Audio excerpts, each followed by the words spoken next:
Good morning. I think I'll get us started here on this beautiful morning. It's almost a crime to have us all here indoors instead of out. For those of you who do not know, my name is Peter Doran. I am the Executive Vice President of the Center for European Policy Analysis. Before we get started, I do want to offer a few specific thank yous. First to our partners, the NATO Strategic Communications Center for Excellence here in Riga, and specifically to Jānis Sārts, who is going to be joining us later this afternoon, flying in to participate for the second half of our discussion today. As well, in addition to that, I also want to thank the U.S. mission to NATO, who has been an excellent supporter and one of the reasons why we are having this discussion here today. And of course to Colonel Lejiņš, who will be speaking very shortly and helping to frame this discussion. I also want to thank members of our diplomatic, military, and expert community who are here in Riga for this discussion. This morning and throughout the day, we are live streaming, and today's discussion is on the record, so feel free to tweet away and continue the discussion online at our hashtag CEPA Stratcom. So with that out of the way, we are here for a very specific reason, and that is that the age of information is fast becoming the age of disinformation. Russia right now is deploying an unprecedented set of tools against the Atlantic Alliance. It is an arsenal that spreads disinformation and the digital toxins of false narratives, fake news, division, and distraction. The spreading of this disinformation is as easy as a like, a tweet, and a share. And right now, Russia is winning. Yet Russia is also losing its early advantage in this competition. Stealth and surprise are essential for the success of an information operation. And Russia is losing both its stealth and surprise in conducting information operations. That's good. What's bad is why all of this is occurring in the first place. Our conversation here today is a direct result of Russia's destabilizing actions against Ukraine, against international law, and against the post-1989 security order that we created to ensure peace. At the NATO Warsaw Summit last year, the alliance recognized that Russia's destabilizing behavior was undercutting the pillars of that security order. And NATO acted, recognizing a need for an extended presence here in the Baltic states as well as in Poland to deter and defend our treaty-bound allies. NATO acted, and that is incredibly good, both for the health and vitality of the alliance, but also in signaling that this part of the world matters, and NATO will act to defend it. So right now, as a result of that decision, as we all know, here, especially in countries in the Baltic states and in Latvia, we have multinational NATO battalions in Poland, Estonia, Latvia, and Lithuania, and the United States has added an additional tank brigade that is working its way up and down the eastern flank. When we think about force protection, we often conceptualize it in the past in terms of the physical space. But the important dimension here for us today is that there is a new space. What about force protection in the information space?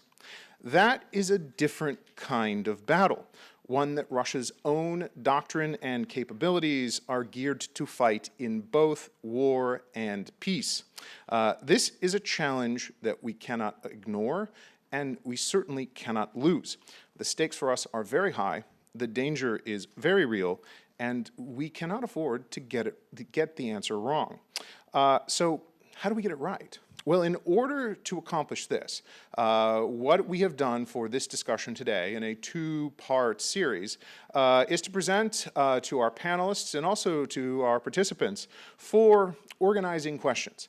Questions that if we can answer, we can begin to identify how indeed we get it right in responding to the challenge that Russia has set before us. The first is, what is the exact nature of the threat we face? A second is, how is Russia exactly deploying its use and abuse of information against us? A third is, how do we identify these dangers? How do we identify these techniques when they're being employed? And finally, and perhaps most importantly, what do we do about it? What do effective counter strategies actually look like? Well, being an American and working for an American think tank with offices in Washington and Warsaw, oftentimes the West likes to lecture the East and inform our allies here what they should do. And what we're seeing is, on the question of propaganda, there is a lot that we can learn from our allies who encounter and engage Russian disinformation on a daily basis. At CEPA, we are attempting to do just that, having established an online monitoring mechanism to identify, rebut, expose, and at times refute Russian disinformation in the Baltic states and Poland. We've also produced a very well-received report last year, and you are the very first to receive the updated, revised, and expanded edition of Winning the Information War. We continue this, as I said, conversation online through social media and engaging both experts and general audiences with ideas and counter strategies for fortifying this digital front line. As we delve into these discussions, there is going to be some bad news. There's going to be some alarming news. But if there is one fundamental takeaway I think that we can frame this discussion today, it is this: that in this battle of information, this battle can be won, and the information space can indeed be protected. So with this frame for our discussion today, I will cede the podium to Colonel Lejiņš, and we had a chance to talk just before we got started about how Latvia is responding in to both the arrival and deployment of NATO's EFP forces here in the Baltic states, in both a physical sense as well as an information sense. So, Colonel, the podium is yours, sir.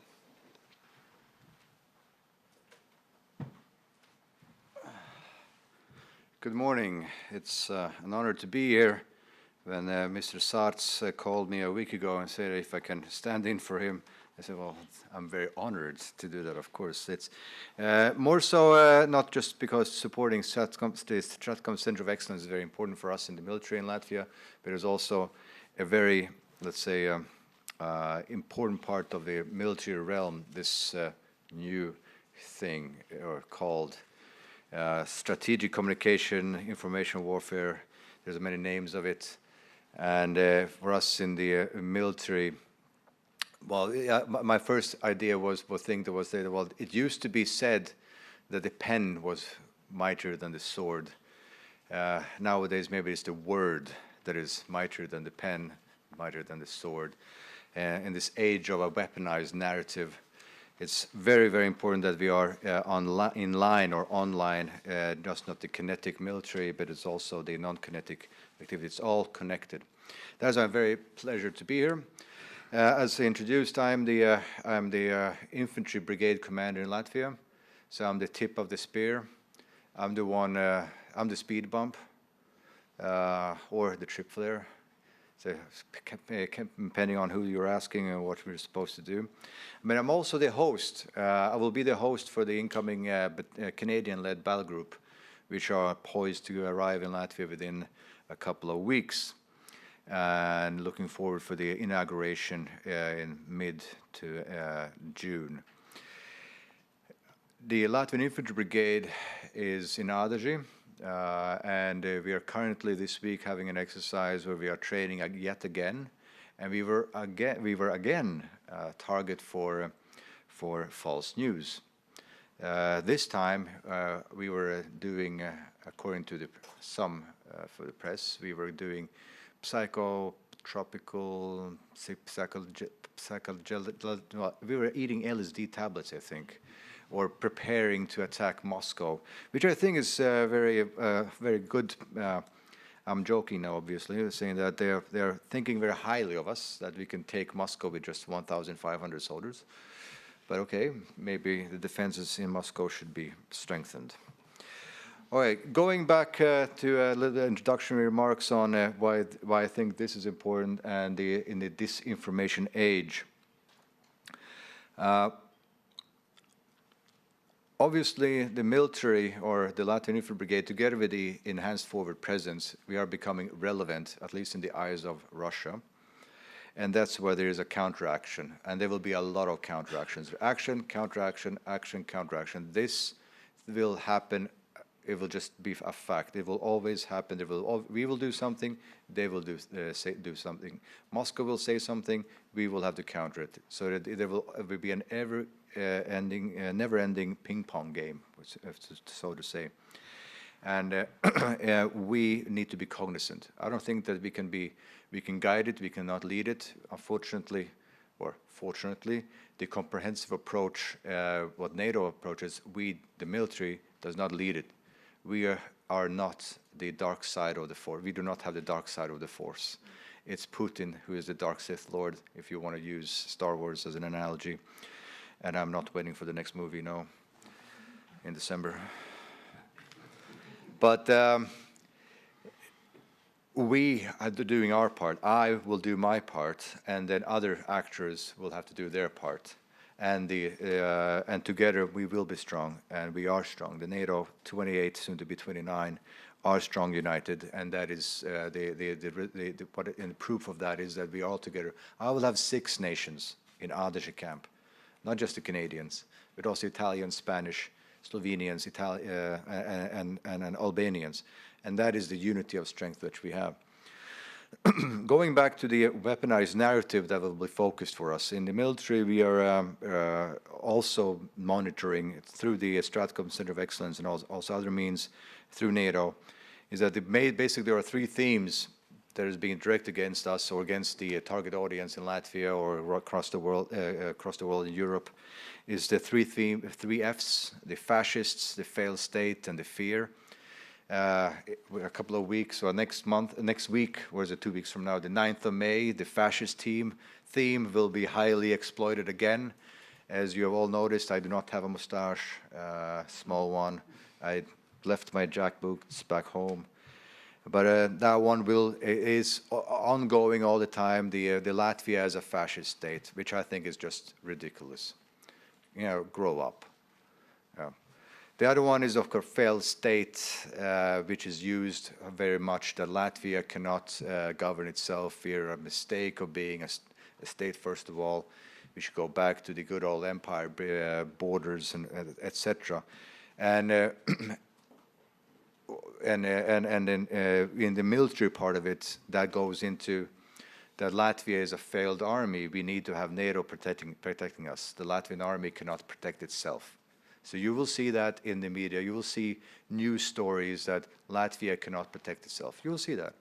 But I can rest assured the Latvian army can protect Latvia. We can do it better with allies, because one is not strong. Together we are strong. The Latvian army motto is Vienotībā spēks, unity and strength, and that is what we are doing. The Latvian armed forces can defend Latvia. The 3rd F is the fear, and that is the one I think which is going to be exploited the most. The fear of war as such. The 20th century for Latvia was a very traumatized period. It gave us our nation. However, we also lost it, and we lost a lot of people. My family lost the country. The fear of war will be exploited a lot. The sheer presence of more soldiers in Latvia will be exploited, saying that that is a risk of more war. So that is what we're going to see, and we will have to counter that as well. But there's also fear of the new, and that will be connected to arguably a latent xenophobia in Europe as such, that fear of migration is also added on, and fear of having non-traditional Christian soldiers in the EFP battle group will also be exploited. You saw already the first pictures when the most honorable Minister of Defense of Canada was in Latvia. That turban was exploited. That will happen more as well. But I think the most important part is the fear of war will be exploited. Okay, to finalize this one, it's very hard to finalize it. Okay, what I do not want to, I invite you not to do, is to try to understand Putin. He has a track record of giving us the middle finger since beginning of his rule, and he will continue to do that. So don't try to solve the Gordian knot, because I don't really care about solving the Gordian knot. I think that we should cut it. We should not try to second guess. We should just go forward and do our stuff better. But the panel, so I'm looking forward to hear the panel, because I need to at least refer to and paraphrase my friend Clausewitz, Karl, is that the most important part a prince should do before endeavoring a war or a new endeavor is to find out establish what kind of war or what kind of endeavor he is embarking on. And this is the endeavor of disinformation age. We need to understand it. We don't need to solve it. The Gordian knot, we don't need to solve it. We need to understand the environment where we have to work on. Men and women in uniform, as well as actors, gentlemen of the press, as well as politicians and diplomats and other think tankers. Together, we will be strong. Vino Tiba Specs. Thank you.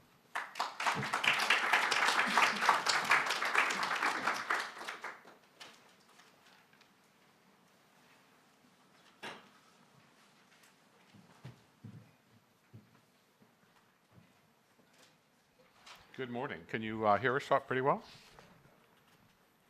Microphone works? Okay, great. Good morning. I'm Don Jensen. I'm a senior fellow at CEPA, and I'm editor of the our monitoring initiative. You'll see it on our website. I want to introduce two colleagues today for a very interesting discussion about understanding the Kremlin's toolbox and force protection. To my immediate right, Dace Kundrate, here from the NATO Stratcom Center, and my colleague here in Riga, Martin Kaprans, who monitors Russian media developments here. But I want to repeat Peter's special thanks to the U.S. mission to NATO and to the NATO Stratcom Center here for their invaluable assistance in putting this event together. I wanted to start by making a few comments about how the Russians think about information war, and then go to my two colleagues. So let me make a few preliminary remarks. First of all, there is very much a threat. It's real. The Russians see information war as part of their general military and foreign policy doctrine, which is to reestablish Russia as a great power, to get the US out of Europe, to undermine the free democratic societies of Central and Eastern Europe. They used to call it the near abroad, unfortunately, but very much Russia wants to reestablish its influence, especially in this part of the world, through a variety of means, which we can talk about. But they're also, one of their key goals is also regime preservation. Much of what Putin does, without trying to get into his head, is to preserve the rule that he's established over 10 or 15 years. But I'm to some extent uncomfortable with the notion of info war, because if you look at Russian military doctrine and the commentaries on it, they think of it as war. And there is not hybrid war versus military operations. There is war, and that takes the form of a variety of forms, some of which we might call political or informational, but the doctrine clearly says there's very little reference to hybrid war. There is just war. And the Russian military comment on this very clearly states that they use information operations to attain strategic objectives, the same kind of objectives that conventional military operations would do. Now, within the general Russian goals of foreign policy and military goals, undermine NATO, undermine our democratic societies here in the region, the things I mentioned earlier, I very much like fascism, fear, and perfectly expressed. That is one of the tools, that is a great description for the collection of tools that they use. I would break it down based on my reading of Russian discussions about this stuff into creating zones of permissive control, like in Crimea, reflexive control, excuse me, permissive operations, subversion of the countries, and finally destabilization of all these countries. And there's a spectrum of operational goals which they use. And what the Russians tend to do is pick the appropriate tools to advance their objectives. And we see that, as the colonel said, almost every day. Invented stories about misbehavior of German or Polish or US troops. Invented stories about the lack of social cohesion and unity, especially pinpointing the Russian ethnic minorities in this part of the world. It goes on and on and on and on and on. But the final point I wanted to make before turning it over to my colleagues is about this issue of cyber war. The Russians don't really see a clear distinction between cyber war, conventional military operations, and info war. It is part of the same bag of tricks. And the appropriate mix of tools is picked to get information dominance, to openly attain the strategic objectives that conventional military operations might achieve, but you can do it more cheaply by undermining with information operations. You can get their objectives. And as we see, all of us here in this room and all of our work is heavily focused on recognize it, on deciding what to do, and making coherent and effective policy recommendations. So let me begin with my colleague to our immediate left, Datsa, who has a presentation for us. And let me get out of your way. I think you... I'm not blocking anything. No, you're not blocking, but you will also want to see what I'm showing. Okay. Tell me to, I can hunch down if you want. Okay. So, good morning. It's really nice to meet you all here. And I would like to start to look at the topic of today, understanding Kremlin's toolbox. But as you see, the topic as such is so broad, so big, that we have to deconstruct it. We have to look closer at the certain topics, and we have to start with the specific objectives of these understanding. That's why we will look at understanding information space, first of all, understanding the Kremlin's toolbox, and third one, understanding the first protection. As already Colonel Lejiņš mentioned, the crucial point here is understanding, and then we can move forward. The first step is understand. That's why let's start to look at the information space. So, nice picture, right? We have to admit that we humans, we have the same thing, how we experience, how we perceive the world. And it's based on our knowledge, on our previous experiences. So this picture for you communicates differently from each of you. For one of you, you will think about Mediterranean vacation. For one of you, you will think about vacation that you would like to have. For somebody, you will just look at the picture and say, oh, then it's sunny and it's warm and you're waiting for spring. So basically, human behavior tends that we are thinking about based on our knowledge, on our experience and our human behavior. What is the big thing that we have to remember?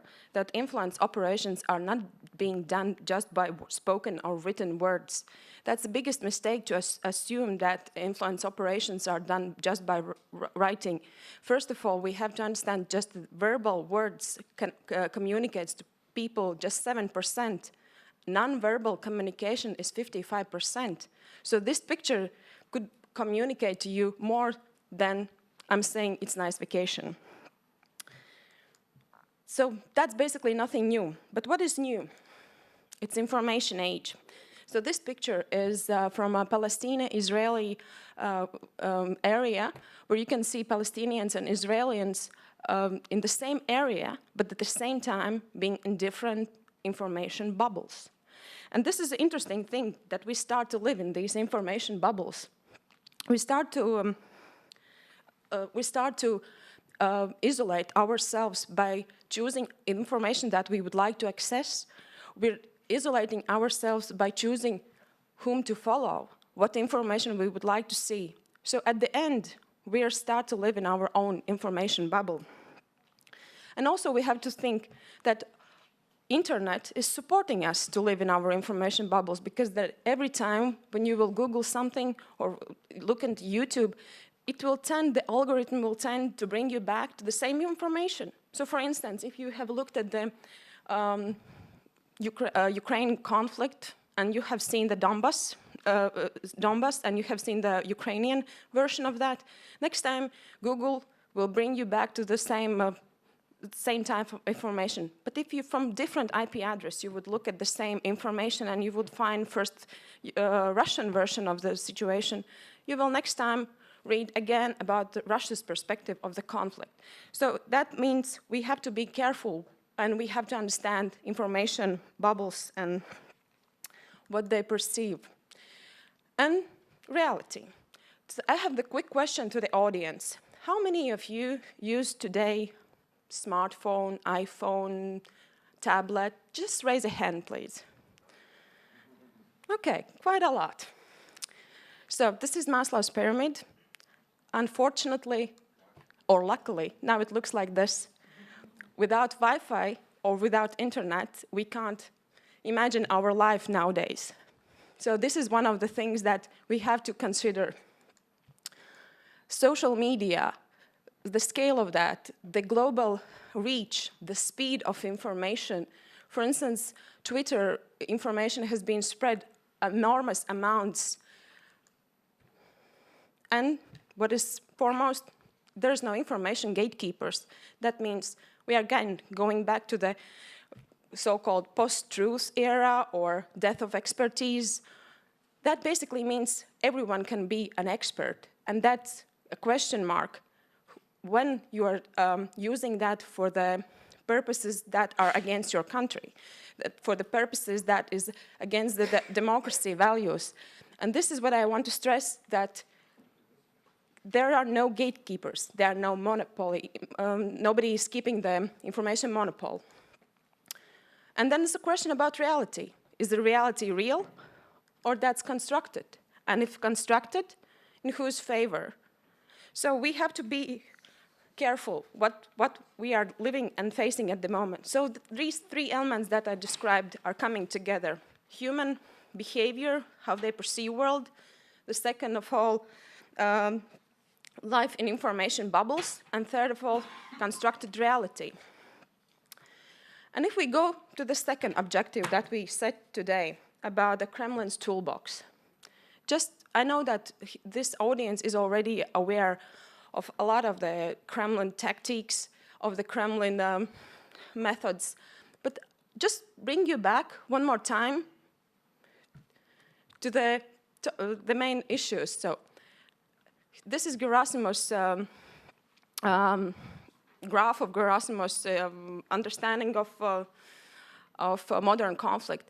And what is interesting, not just the fact that there are 6 phases of the conflict and 3/4 of them are not with non-military means, but the only element that is coming from the 0 phase till the end is information confrontation.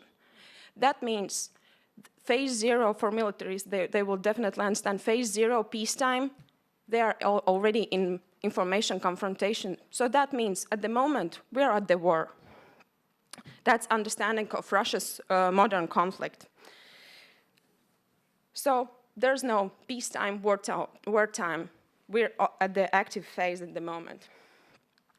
But how the system works, and I would like to show you here the Russia's toolkit. Actually, it can target every national piece of national authority. It can target armed forces, population, media, experts, leaders. They can do it comprehensively, or they can do it selectively, choosing the certain element that they would like to target. For instance, if we would look at the Central Asia, I think they will not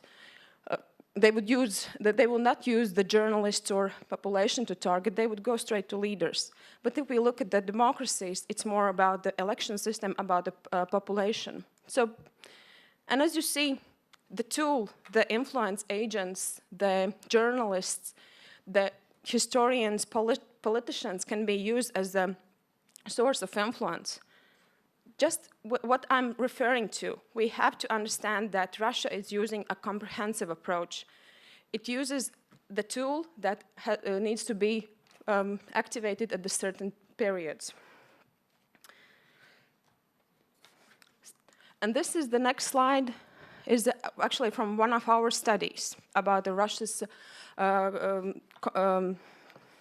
activities in the Ukraine conflict. This is Russia's modus operandi, how they operate. And what we would like to highlight, that everything is controlled, centralized by Kremlin. And it's important that it's a narrative driven through all the agents, through all the channels. And as you see, the narrative goes via TV, as TV could be democratic value for them, as through the social media, through the NGOs, and also through the international organizations. What is important that also all the narratives are drafted specifically for specific target audience. It's crucial to understand that the job is done pretty big and to achieve the results. So just let's come across some strategies that we can see what Russia is doing. If you think what information campaigns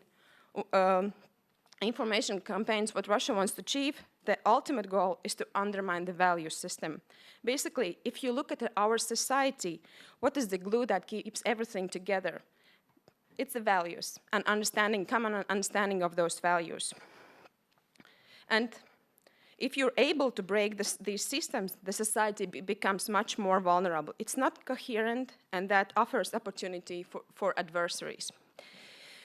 Second of all, it always looks for vulnerability, because that is the most efficient way how to exploit it. Not all vulnerabilities is done by Russia, no, they are present. Either that's migration, either that's minorities, social inequality, corruption. Russia is using its time to shift certain conversations, certain issues more openly just by using these vulnerabilities. In order to change the discourse of the specific topic, or either to hide some issue, just that means map the vulnerabilities. The third one is undermine credibility. Everyone lies. Who doesn't know that? Everyone lies. And Russia is pretty strictly keeps repeating this narrative that everyone lies. There's no truth. And then we come to the fourth one, create information fog. This is a particular technique that has been used in, for instance, an MH17 case, where simultaneously were spread dozens of stories of what really happened. But at the end, what really the commission comes up with the solution, the explanation of what has happened. People are questioning, is that true again? Is it 21st version of the situation? So it creates a fog, and people are not aware of the situation. What happens with people when they get in the fog? They slow down, they either think, they look at the map, they are being distracted. So this is why a lot of information is being pushed on us just to slow us down. Let us think or evaluate one more time. Truth doesn't exist. You all know the question more, the other side of the story. So it's always the question, is it true or not? And already Don mentioned reflexive control. We see that as a powerful technique that is being used by Russia, which is manipulative psychological technique in order to achieve certain behavior patterns by provoking the opponent, and he's not even knowing that. So just quick look. Reflexive control, one example, fake letter. The letter was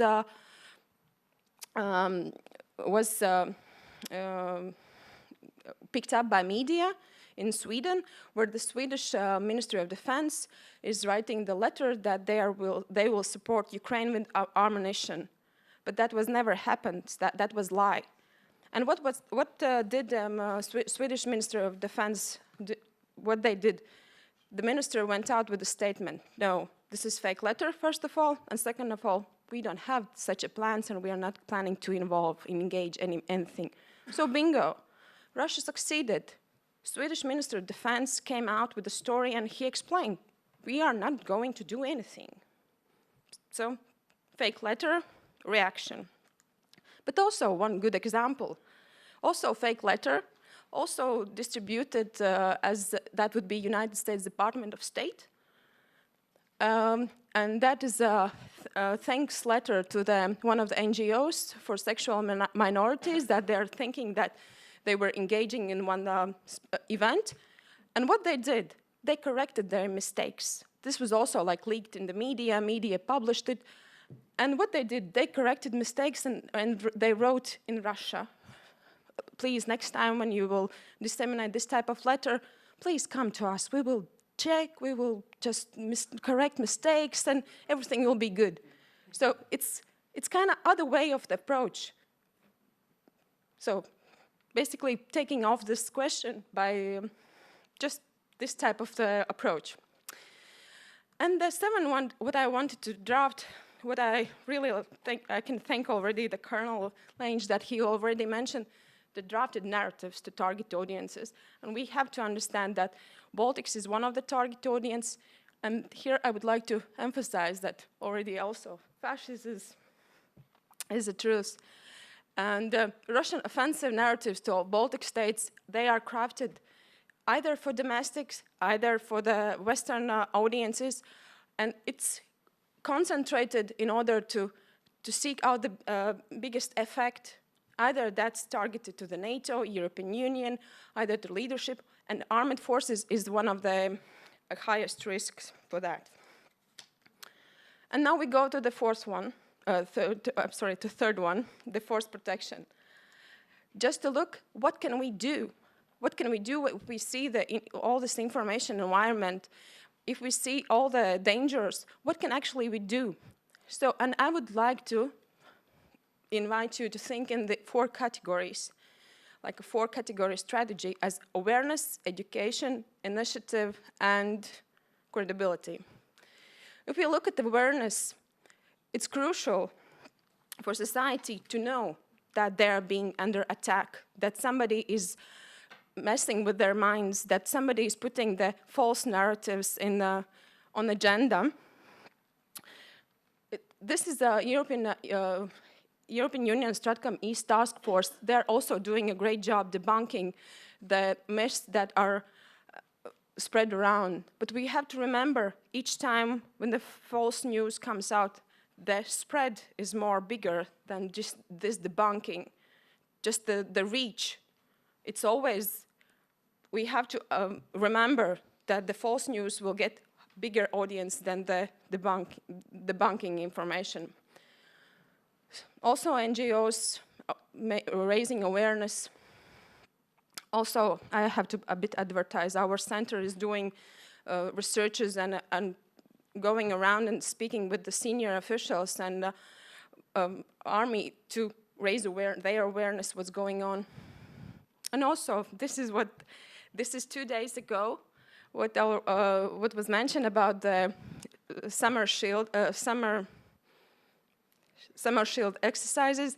At the moment, that NATO is going to attack on Russia and that they are going to psychologically manipulate people. And what is good, what we have to all remember, the time matters.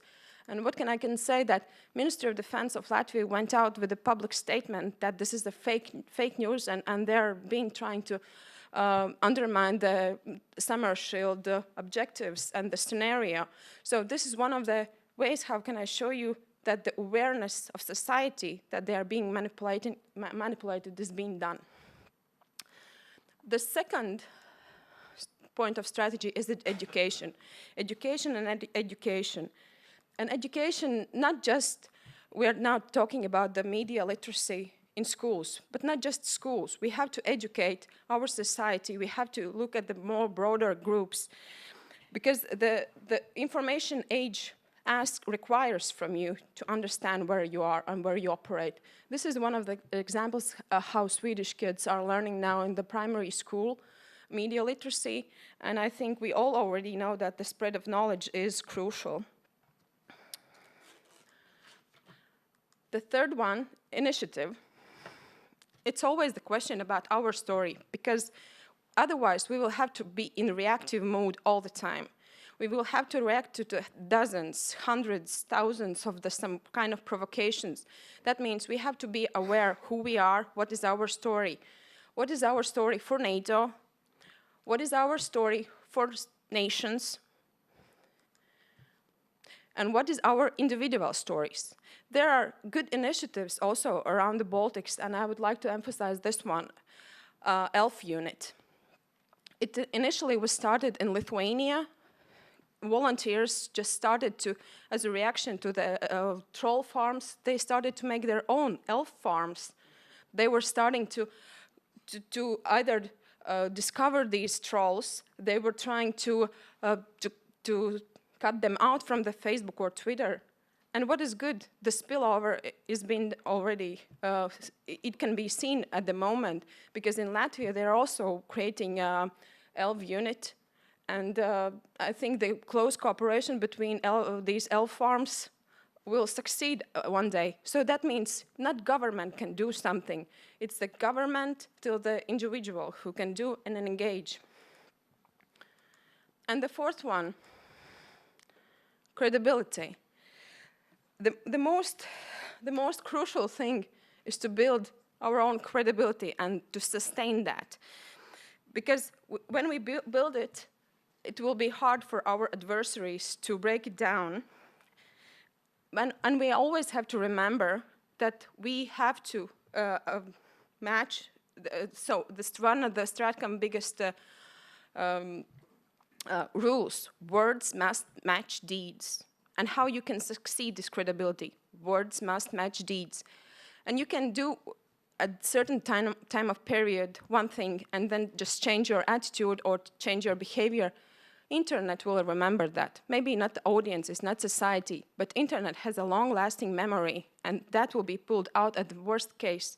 And then there's, again, question, how we can sustain credibility for our leadership, for our parliament, for our soldiers. So these are the things that I wanted to bring you up just by looking at this topic. Don, I hope I'm in time. You're fine. I'm fine. Okay. So.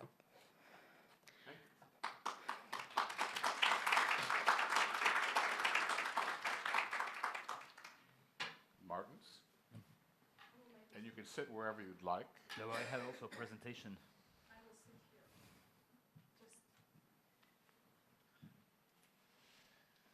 here.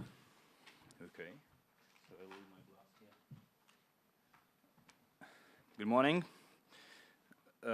I will have more focused presentation and I will talk on how the Russian language media in Latvia, or to take it more broadly, pro-Kremlin media in Latvia, try to frame NATO activities, or have tried to frame NATO over the last years. And NATO has become, of course, the main target if you go through, even not carefully, through the mainstream Russian language media here in the region, I would say. And of course, you can notice particularly the intensification of the Kremlin disinformation right after the decisions of Warsaw Summit to deploy NATO forces in the Baltic states and in Poland. Generally, if you try to track how this disinformation is distributed, you know, in the Soviet period, Soviet period was famous of the term coined by famous Soviet dissident Alexander Solzhenitsyn, Gulag Archipelago.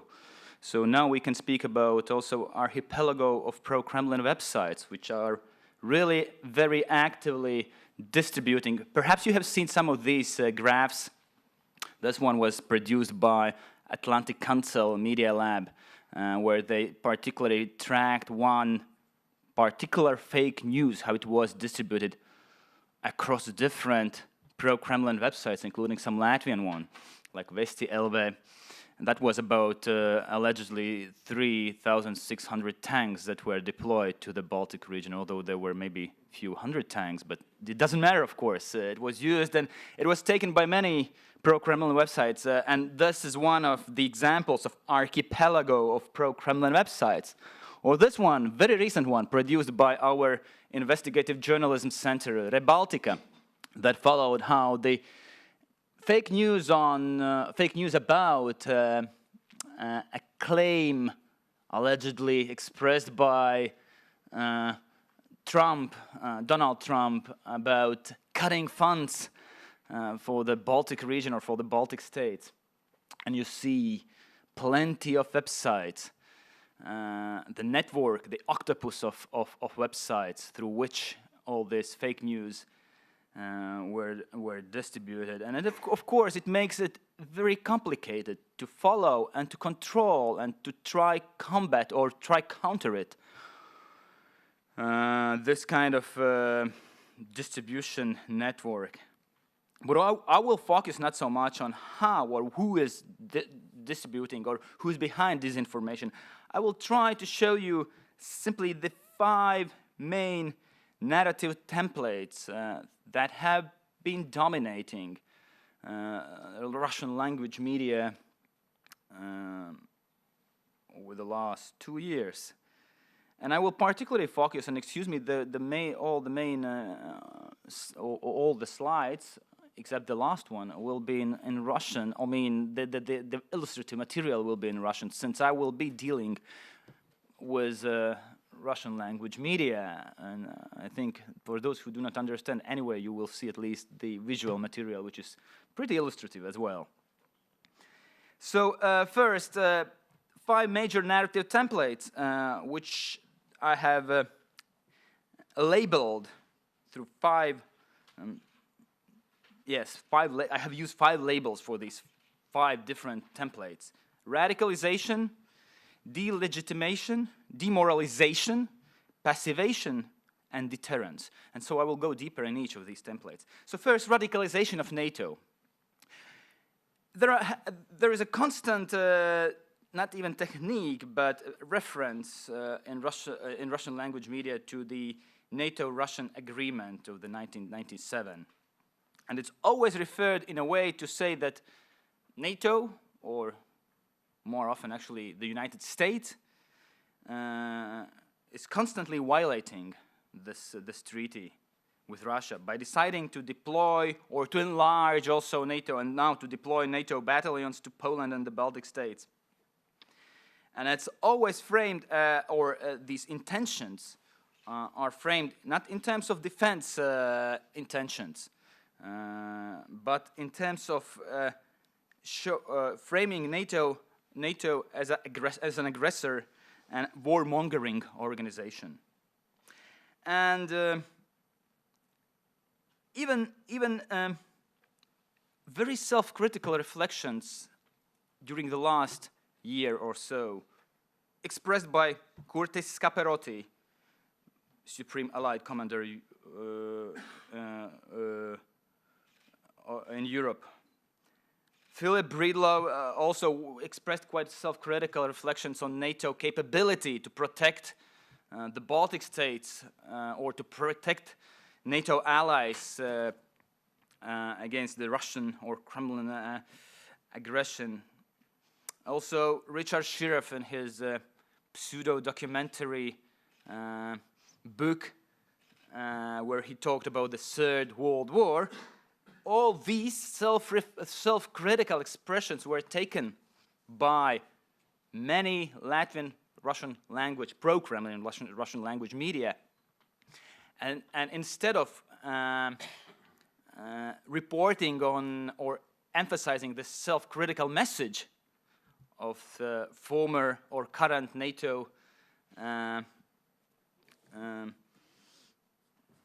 military officials, they tried all the time to distort it and show this all illustrates NATO aggressive intentions. The self-critical approach to say that we won't be able to defend the Baltic region since, according to the current estimation, NATO will be able Russia will be able to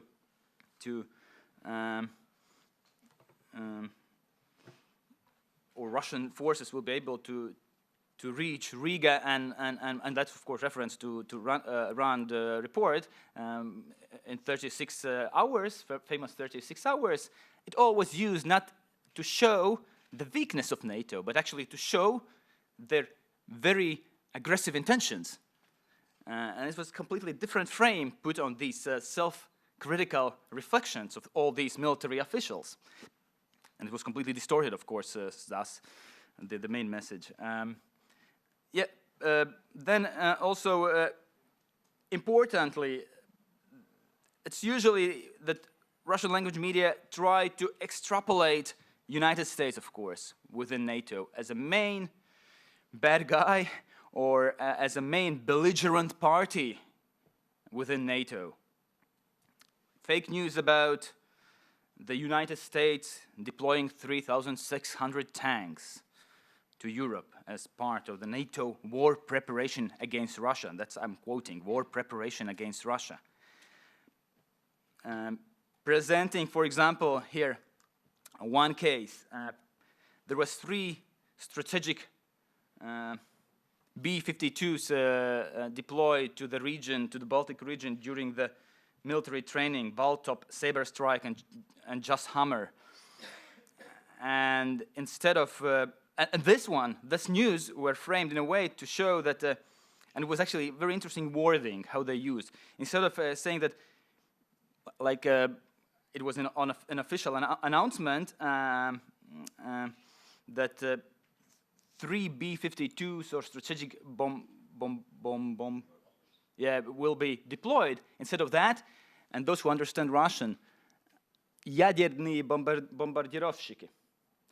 That is completely something else. It's a nuclear, actually, nuclear planes with nuclear weapons, what this headline suggests, with referring, of course, and using the old, well-known cliché of the Cold War period of potential nuclear war, and playing with this fear, what also Colonel Lejiņš referred to. This fear is somewhere historically inherited, and therefore it's easy to play with this fear. It hasn't disappeared, of course, completely. Then another dimension of this radicalization of NATO is to show NATO as willing to attack Russia through the Baltic states, particularly through the Baltic states. The Baltic states are instrumentalized for the NATO in general and for the US strategy in particular. And recently there was an interview published in one of the Russian language journals, Открытый город, with famous or infamous, it depends on your perspective, Sergei Karaganov, and he's infamous. Okay, infamous. In this hall, infamous. He's infamous of his Karaganov's doctrine, of course, where he actually proposed to instrumentalize Russian-speaking minorities in the region for Russia's political purposes in 1992 already. And so Karaganov, in his recent interview a few weeks ago, claimed that Latvia will be really a loser in agreeing to accept NATO forces here in the region, because it increases insecurity, because all the strategic weapons, Russian strategic weapons, will be targeted now to the region more, and also particularly to Latvia, of course. And NATO, of course, he also referred very much to NATO's aggressive intentions in general, and downplaying any criticism of Russian maneuvers Next narrative template is delegitimation. And to say it maybe in other words, delegitimation means to show or to repeat all the time that no one likes NATO. No one trusts NATO, no one likes NATO. And there are two different approaches or two different dimensions. One dimension, or one, so to say, direction how this narrative is exploited is highlighting obscure or very marginal incidents against NATO. Like by showing, for example, the bottom-up, an incident in summer when a Czech activist, Martin Zapletal, and that was also shared on Russian language media in Latvia in the summertime, when it's usually media are very hungry for news here in the region, since nothing happens. So Martin Zapletal from the Czechoslovak, listen to the name of the organization, from the Czechoslovak military reservists against the war planned by NATO. That's the full title of the organization. Protested, that's like in the Soviet time, all these very long titles of the organizations. So he protested against the US convoy which moved through the Czech Republic to the military training saber strike that took place in the Baltic states, and showed naked buttock to the American convoy. And this, of course, was taken, this very trivial, very insignificant, actually, incident was taken and, exaggerated the significance of it. Or by reminding viewers constantly in mainstream federal Russian TV channels, by reminding constantly that about the bad behavior of NATO soldiers in the region. I remember one, for example, journalist from RTR news program who some weeks ago claimed that scandals related to foreign soldiers have become a norm in Latvia. So, to show that it is a practice, that it's everywhere, it's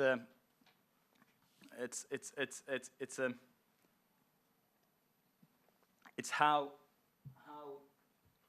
NATO soldiers behave normally. And it's, of course, that's a good message for Canadian battalion or Canadian-led battalion here to be aware of these possible provocations. Because you just need an impulse for this. It's even does not, or it shouldn't be an actual fact. So another dimension is manipulation with public opinion surveys, and that's a more interesting, maybe, or more sophisticated way of pushing this narrative of delegitimation that no one likes NATO. Namely, recently you can see several or a number, numerous surveys conducted by well-respected Western sociological companies, surveys commissioned by Sputnik or some other companies, some other pro-Kremlin media, and surveys that try to show that, or try to stress that there is very low legitimacy, credibility to NATO. For example, I'm not sure if I pronounced the name of the company, IFOP or IFOP, one of the largest sociological companies in France. And this company also conducted a survey, which was conducted by Sputnik Polls, the subsection of Sputnik. And by generalizing these data that were collected in this survey, they tried to argue that no one, there is not a single country in the European Union that trusts in NATO, according to public opinion polls, regardless of the fact that actually the survey was conducted just in Germany and Italy, and the survey question was completely different. It was not about trust, but about the perception of defense capability of respective countries and their attitude to foreign military bases in Italy and Germany. So they took these numbers and framed them in a way that no one trusts NATO. Or, for example, also a recent Eurobarometer survey, which focused on social issues in Latvia. And there was nothing about security or Russian threat or something like that. And as this survey showed that the most important issues are social ones, which is inevitable if you have a survey on social issues, they use these data to argue, hey, no one is afraid of Russia, as this survey suggests, regardless of the fact that actually it was not us in this survey. So this way of using sociological data is again one more, I would say, a rather recent trend, which was not present maybe some years ago. And then demoralization of demoralization is a third narrative template. And demoralization is more focused on showing that economic self-interest rather than security concerns prevail in general in the NATO, in terms of NATO enlargement, as well as also in terms of the deployment of NATO forces in the region. A former chief of Vladimir Putin's presidential administration, Sergei Ivanov, last summer emphasized that the deployment of NATO battalions in the Baltics means hundreds of new jobs will be created, providing additional income and economic benefits to the population. And before that, he also dramatized the situation that there is a high emigration, as they always lie, that half of the population has left the country or emigrated, or that there is a crippled economy. Economy is not functioning, regardless of the fact that we have constantly, like last 5 years, GDP is increasing, unlike in Russia. But to dramatize and to use it, that they of course will be welcoming NATO because it's very good for the economy. To show, to completely demoralize or downplay the security concerns that actually prevail, of course, in the Baltic states. So, selfish business interests and nothing about defense. And finally, passive. Oh, not finally, but the fourth template is passivation. Passivation. Meaning that, and that was already stressed, I think, also by Colonel Lejiņš, NATO will not be able to protect the Baltic states from Russian attack. Russia is mightier. Russian military capabilities are much impressive than the NATO ones here in the region, and even the deployment of NATO forces will not increase the defense capability in the region. And that's the main message, of course, of this narrative, and that's how actually was a different path taken towards the RAND Corporation report. One which I already mentioned, that they try to frame it as an illustration of NATO's aggressive intentions, but on the other hand, and I'm quite surprised, so the RAND report was published in January 2016.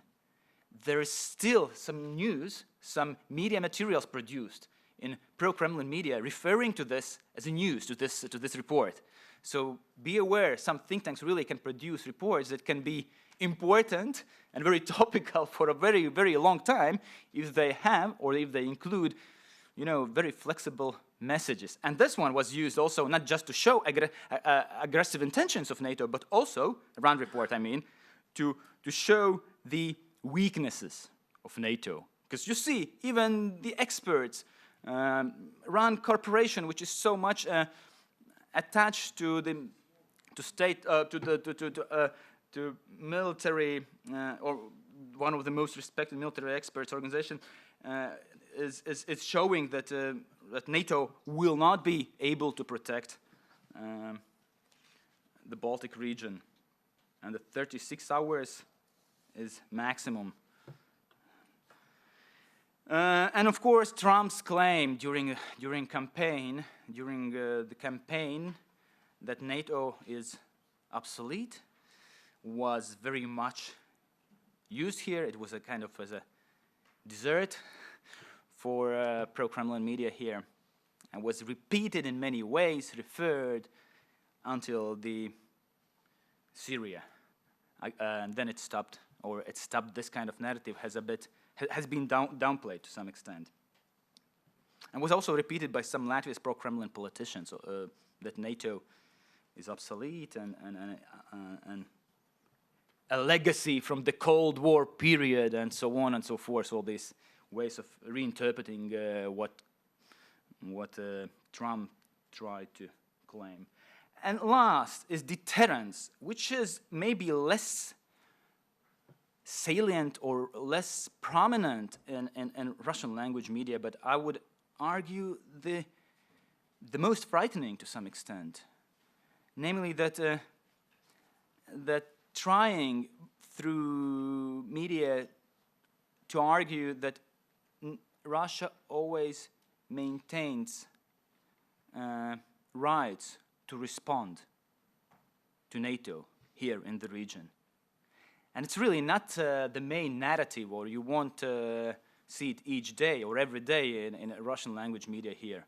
But this one is the one which is really kind of showing the potential conflict or tries to deter with a potential conflict with Russia. Not just saying that we will win, but there will be a conflict. There was a former pro-Kremlin, former politician, now pro-Kremlin mouthpiece, Jānis Jurkāns, a former Minister of Foreign Affairs in Latvia. First one, I think, or second one. I was told that he was the second one because there was one guy for 3 months before him. But it doesn't matter. It was the first government anyway then. And he, in a recent interview, also argued that Russia has full rights to defend national interests when NATO has come so close to Russia's border. And you know, this kind of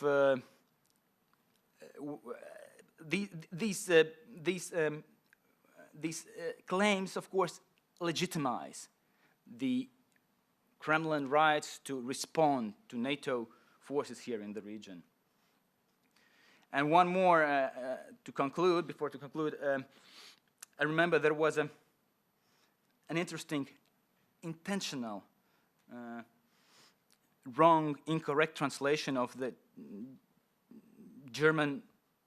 article published by German newspaper, Die Tageszeitung, where article was reflecting on the deployment of Lithuanian forces of German forces in Lithuania, but then they took one phrase and, of course, incorrectly translated it by showing that NATO, by deploying, risks to provoke a Russian riot in the region. And all these deterrence measures taken by NATO actually leads to potential Russian riot in the region. Again, interesting way of deterring or showing or trying to impose this deterrence. So to conclude, we always ask about the impact of Kremlin disinformation. And it's still an open question because we never know how much actually all these narrative templates shape the public opinion here and also the behavior of local elites. Nevertheless, I think it's very good to end with this graph. Sorry, this one is in English though. It's a longitudinal survey, 3 waves. First was asked in 2008, 2012, and now 2016. This is not about the image of NATO, but about the legitimacy of Latvia's membership in NATO. And here you should pay attention to, is there a pointer? Laser. Okay, so this one, when we speak about the effect or impact, see, this is what we call in statistics significant increase, statistically significant increase. That the membership is a bad thing. It was actually a 4-scale measurement that was rather bad, you know, more differentiated scale, but I made it more simpler for you. This one is interesting. Another implication from this graph, and you can see the juxtaposition, it has also increased among ethnic Latvians significantly. So there you can see the resistance, of course, among Latvians. Not resistance, but yeah, the resilience towards pro-Kremlin narratives. But I think this one is very interesting also. Neither good nor bad among Russian speakers, within the Russophone community. See, it is okay. It has decreased, even not very significantly, but still has decreased. But 1/3 of the Russophone community here in the region does not or do not follow or do not fall in the trap provided by the pro-Kremlin media to see this membership as a bad thing. And I think this is food for thought, that the 1/3 is still kind of hesitant, at least, let's say. So, and yes, so as Don already said, I'm one of the monitors in CEPA information, or now Stratcom program, and the next brief I think also will be on NATO, since in April there were so many interesting, also this one about psychotropic substances, so many interesting news about NATO, so read my next brief.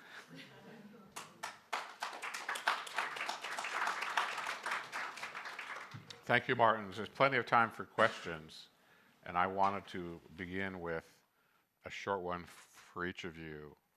One would be social media has not come up. If you would maybe, Martin's say something about that. And second, that's going below the threshold of RT and Sputnik. Talk about local stations, media sources that may be influenced by Russia, that are below that kind of much talked about famous organs. So Martin. Social media in terms of NATO, yes. For sure, I did not focus on social media, although it is an increasingly important field which we should focus and analyze. But I think, on the other hand, it's not so important on the content level to juxtapose, since the content of traditional media is constantly republished on or shared on social networking sites. So, you know, it complements and helps to distribute. And of course, all the cases I mentioned, I referred to, actually were, because that's one of my main criterion that I use for selecting these disinformation cases, namely if they are actively shared. And usually that's one of my first kind of, you know, signals that tells you, hey, this is important if it is shared so actively. But I don't think that there is something significantly different in a way how NATO is framed on traditional media or on social networking sites. I think simply social networking sites or social media helps very much. Is this just a way to reach a broader audience? Sure, and different audience also. Younger audience, and maybe more radical, who do not read traditional, maybe sometimes intellectually too sophisticated narratives or media. Yeah, so yeah, social media definitely plays an important role, but that's a different story. I mean, we really miss research also here how much it impacts, but we could see some, I guess we could see some correlation how the disinformation with respect to NATO intensifies on social networking sites and how the public opinion responds for them. That's one way how to look at it. Because it's methodologically actually a good question how to measure this impact. It's not so easy. It's a new blossoming field for Stratcom researchers. Thank you for that. That's So regarding my question, regarding local media, so basically my information bubble is Latvia, as I'm living here in Latvia. But still, looking at across the nations, it's important and to understand that one of the vulnerable audience is journalists. They are vulnerable, and they are one of the not just targets, but also they are the ones who are providers for the information. And now we can talk about the information hygiene, about our own, about this journalist professionality. And this is really good sign that in Baltics they have established Baltic Media Excellence Center, and that where the local media has been taught and educated and trained to, first of all, assess, and second of all, to identify what is truth and what is not truth. So this is really crucial for local media to understand that they are the target, to just to take that for granted and go forward to build up their professionality. Because at the moment when we had one of discussions lately where Edward Lucas was talking about how the level of the professionality is right now valuable. It's a valuable tool, and if the society will understand the role of traditional media and their professionality, we will go maybe further from this post-truth era, when we will understand that the journalist is the first gatekeeper for us to succeed. okay. Questions, please.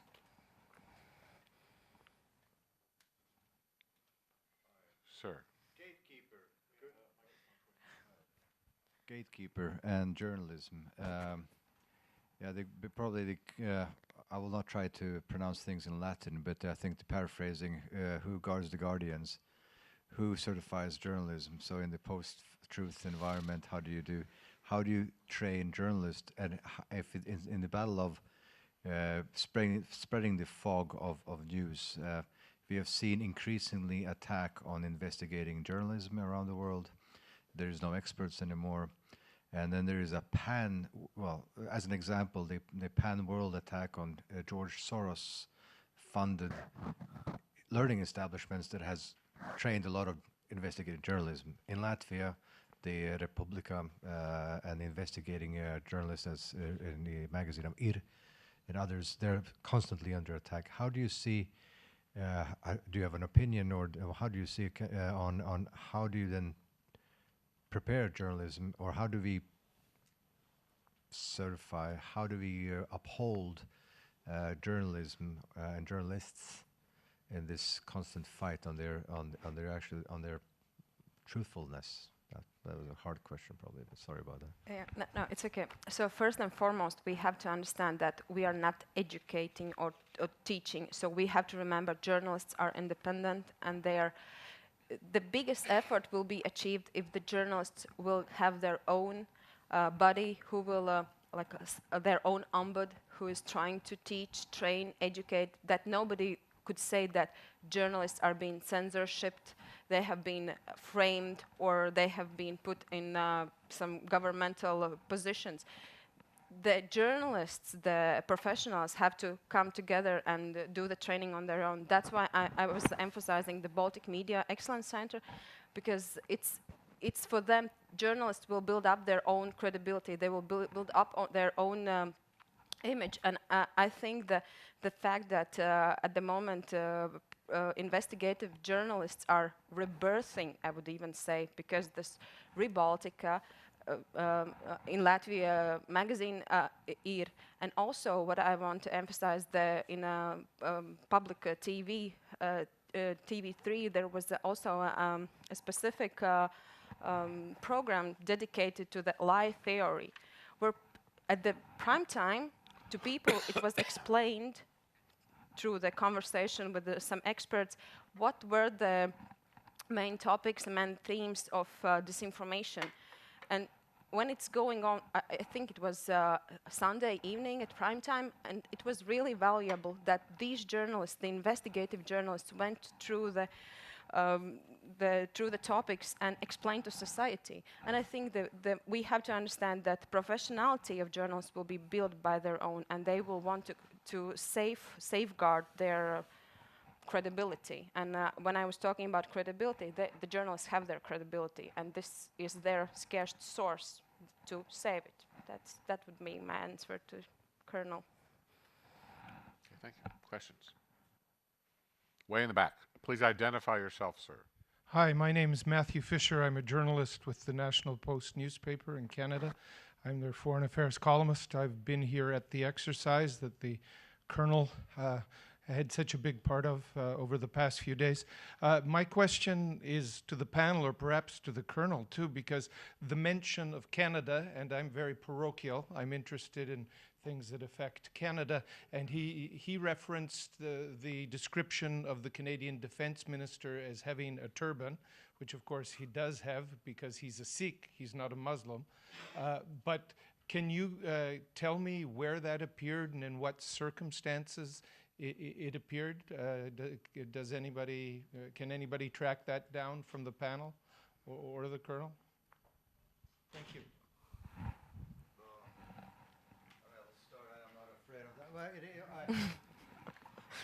I cannot tell you exactly which journal, but the thing is that was the talk of the town.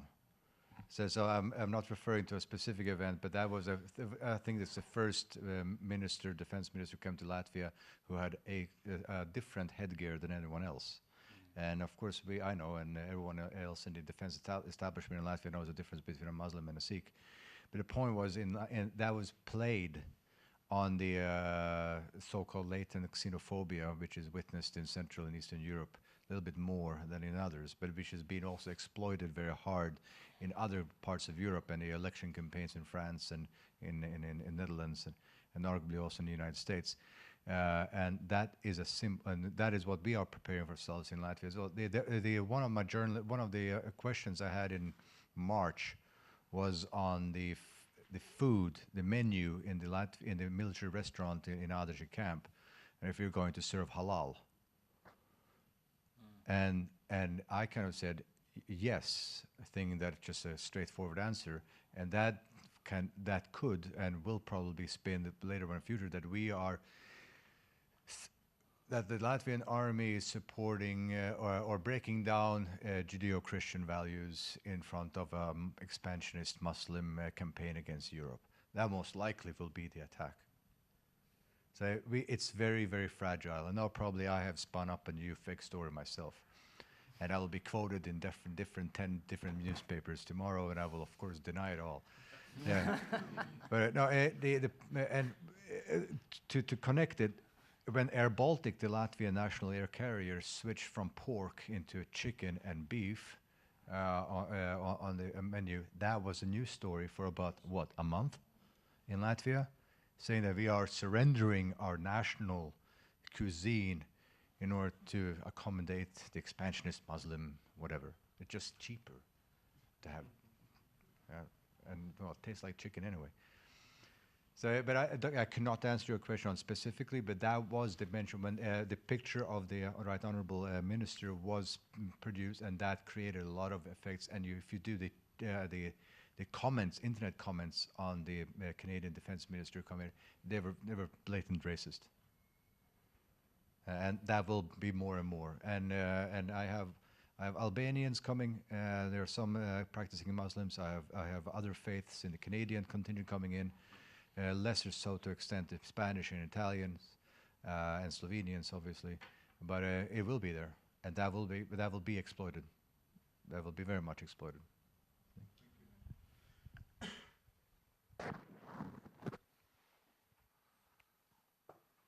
Quiet. Yes, ma'am. Hi, my name's Lena. I'm a former intern at CEPA as well, and I'm working at American Chamber of Commerce in Latvia. I wanted to ask about TV. There was very little attention on TV in the presentations from both presenters, and I want to hear your thoughts on whether television is still important to monitor, or is internet and and written media more important, and how much more important now? So are there still people sitting at television and monitoring media, the TV, or how would you see the importance of TV in as opposed to internet? I had some examples from pro-Kremlin TV channels, federal TV channels, but since the equipment was not provided, I decided not to use. But it doesn't matter. I actually focus on TV content very much in my briefs, because I agree, of course, if you compare the audience, the size of the audience for printed media, even for internet media, and there are several surveys done in Latvia and in the region, and to the Russian federal channels. First, Первый канал, RTR, Первый Baltiski канal, NTV. These are top 4, top 3 TV channels from where Russian speakers or Russophones in the region, actually, or in Latvia in particular, get their information. But would they be only the federal channels? Yeah, that dominate. Federal channels dominate. Also other channels. Even you know, even the Первый Baltiski canal, nominally, it's not a federal channel, although it retransmits or rebroadcasts largely the content of Первый canal, which is a federal channel. So, you know, it's a yeah. I mean, these dominates the Russo, and not just Russophone media menu, so to say. Also, quite many Latvians like to watch some infotainment or entertaining shows provided by these, which I mentioned. We don't have a lot of choice on our TV. We, who are we? If I could give you an example. No, I just wanted to agree with Martins that it's really crucial to understand that the TV has one of the widest reach, and also in our region. And what I want to mention that this is the danger of these information bubbles that I mentioned. So if our society is staying in different information bubble and in different perspective with different narratives, that's already we could see as a threat to explaining our national positions. And what is also important to understand the threat of also what Martin started to talk about, that these TV stations are proposing such an attractive content that sometimes you don't even recognize having these TV shows in they input these narratives that are being transmitted to the political environment. If you switch on TV news, you kind of more or less critically look at the situation, you evaluate, you think, is it true or not? But when you switch, for instance, on some TV show or just some game about what's going on or into information environment, so you just sit down in your couch evening drinking maybe some wine, and you shut down your critical thinking. And you're invulnerable at that moment. And we have to admit that Russia is doing good on their entertainment part through the TV. So I think a still open question is there is another point within TV issue, namely, I remember one Levada Center survey, now a foreign agent already in Russia, which showed that around it's changing, of course, from in each wave, but the one which I remember from the last year survey, that around 50% of Russians do not trust in TV channels. At the same time, when you ask which side you support in Ukraine, or do you support the they won't say annexation of Crimea, but the incorporation, no, they use some other wording, I think, the joining,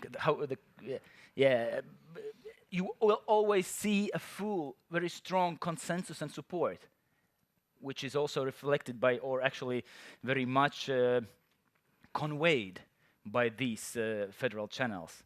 But at the same time, there is a relatively low trust. So this gap is very interesting. And so, low trust, but you are still exposed to the influence. You do not trust, but you watch. One of the recent Levada polls said they support the annexation of Crimea, but they don't support spending a lot of money to rebuild it. Just another Russia example, which gets to your question, which is to say the demonstrations last month were reported as heavily populated by young people demonstrating against the regime. And that led to questions, because those people presumably use social media, maybe that's where the Kremlin should tighten its controls and not worry so much about television, where of course there's no local news at all. And it's a very interesting phenomenon that perhaps Russian viewers at least are no longer paying attention to or following what television tells them. And relatedly is the question of entertainment, which is to say endless movies about the Great War, and that's a way of getting messages out there, which is not just boring Kiselyov talking and haranguing the U.S. all the time. But it does convey certain messages as well. But I think there are some new and good initiatives you should really pay attention to. For example, the content produced by Current Times. I think it's very interesting and suggests that it can develop in future as a really good format of how to approach Russophones. Not Russians in Russia maybe so much, but Russophones in the region. Radio Free Europe and some other initiatives, and BBC just launched, as far as I know, some new formats, and ETV Plus in Estonia. Okay, they have maybe around 1.5% viewership, but still, it's an attempt, and it's just the first or second year actually. And yesterday in Riga, Darya Saar, who is the director of the channel, spoke about this. I guess, I heard that the Nordic Council, or I don't know if the Nordic Council, but the organization, Council of Nordic Ministers, have promised to continue supporting this ETV Plus initiative in some way.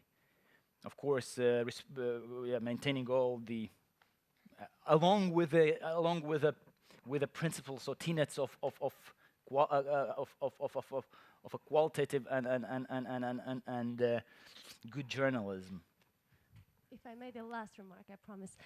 But all of those initiatives sounds like talking to people in the bubble, right? So how do we approach the people who are not watching BBC News to get their everyday news updates? So how do we, all the initiatives you mentioned are great, but how do we reach people who don't go to BBC in the morning to get their news, but rather would just turn on the TV? Through expanding, through diversifying, through developing these initiatives, these formats. We shouldn't invest money in already lost or weak projects or weak initiatives. These have proved that they are capable of providing a good content, good journalistically wise. So just expand, develop, and try to look for new formats, how to approach different segments of audience. That's that's more clever strategy, not just to support every next initiative provided by some active group of people who have some intentions in journalism. Just support those who already have proved their capability to be good in this business. I was very glad that Martin's put that chart toward the end of his presentation on views about NATO, because it seems to me one of the elephant in the room is the question of impact, which I think the Colonel mentioned. What difference does it make that all of this stuff goes on?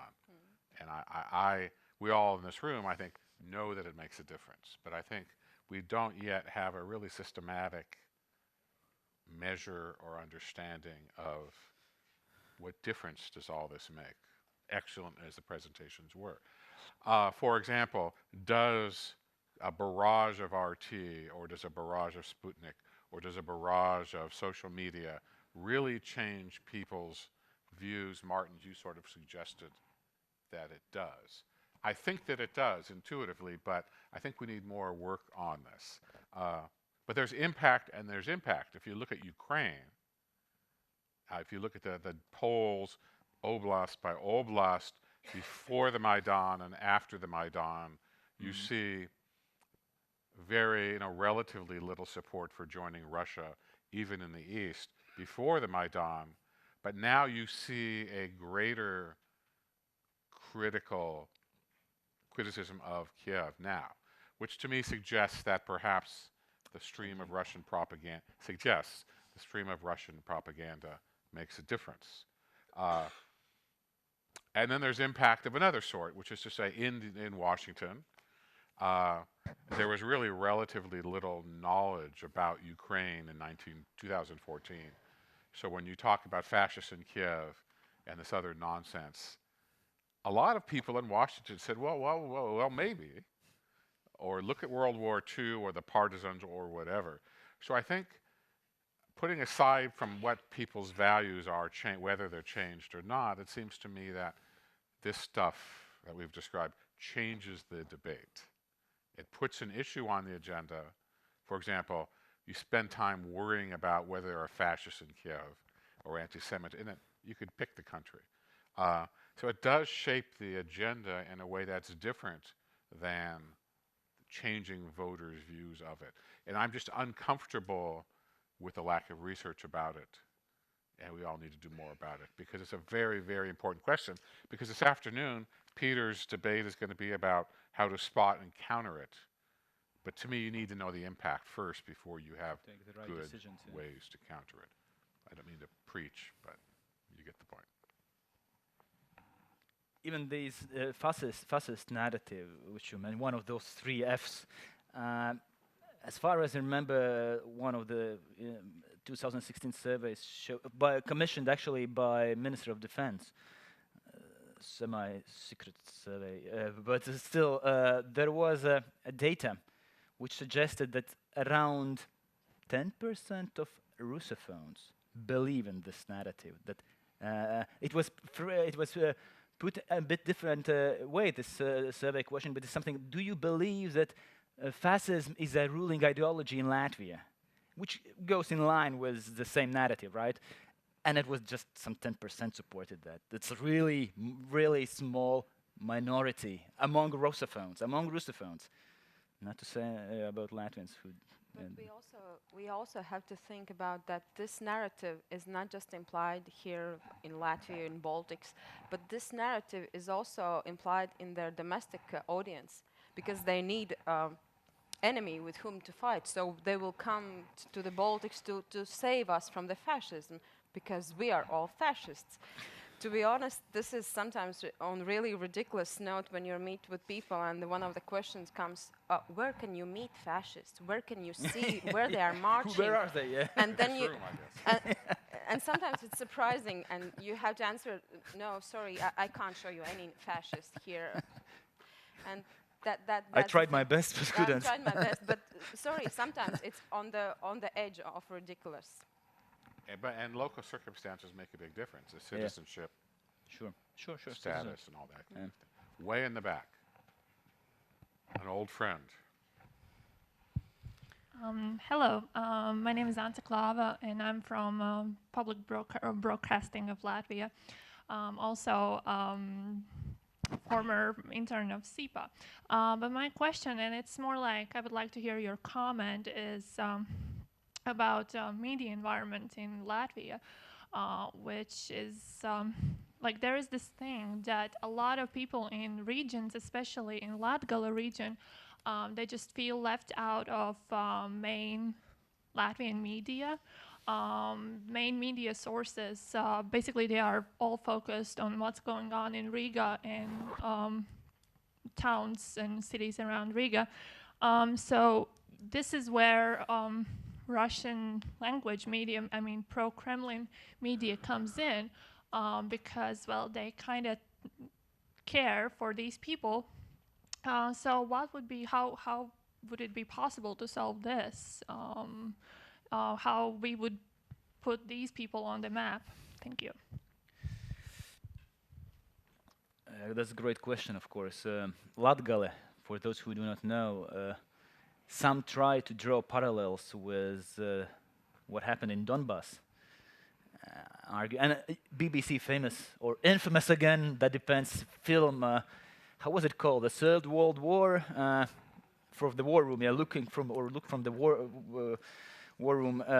And there was all this pseudo-documentary was played out or the plot was in Latgale, as if there is the Russian riot.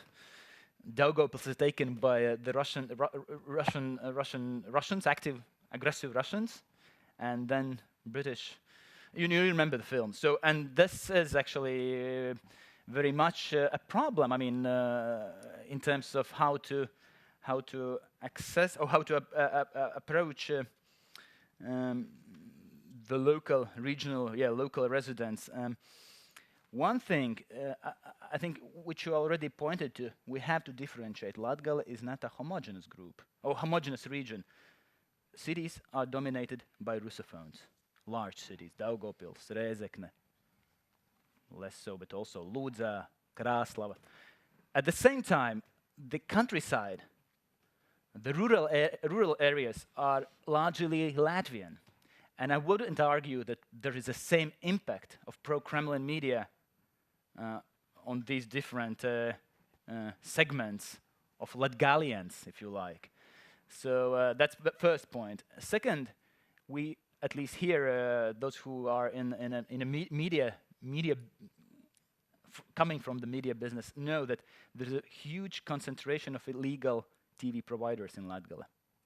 And that's a problem which I could address to some MPs here, why no one is doing anything, or is doing, but not enough, to counter that. That's a very, you should take very practical measures. These are generally these are pirate providers, illegal providers, which provide Kremlin TV content, pro-Kremlin TV content, as well as some other TV channel content. But these are illegal providers, do not have a license, are not authorized in Latgale. They are concentrated in Latgale particularly. Some friend of mine, former member of TV Council, argued that there are around 200,000 users. I don't know if there are so many. There are so many people living in Latgale. Who use this illegal, the content provided by these illegal providers. Russian or? Yeah. Okay, we have a couple more. Just ending up on this question, I just want to invite you, just don't play in the Kremlin's narrative, because all the time when we are speaking that we, Latvia, have a problem with Latgale, we are playing into the different narrative, and that's not our narrative. We're playing into different shoes. As we have seen in last couple of years, there's a lot of being invested in Latgale. There's a lot of events in Latgale, and we can't all the time speak and put our information environment into the Kremlin's narrative. So I invite you, to all of you, just think twice when you're stepping into this narrative. Thank you, Martin Šveigos, Polits MP here from Saima. But that's actually finished with something what I wanted to add, because my good colleague Ins Dalderis, another MP, last week in one of the programs, he openly questioned another contestant because it's the election process for the municipal elections coming in 1 month here. And he said that actually Latvians have never lived so well in centuries as they live today. And it clashed with this narrative which Moscow Kremlin has been providing for the last 20 years so severely that actually in the social media was just exploding by someone MP daring to speak such a inconsiderate way with the Latvian people. So just as an example. But the two questions I wanted to say.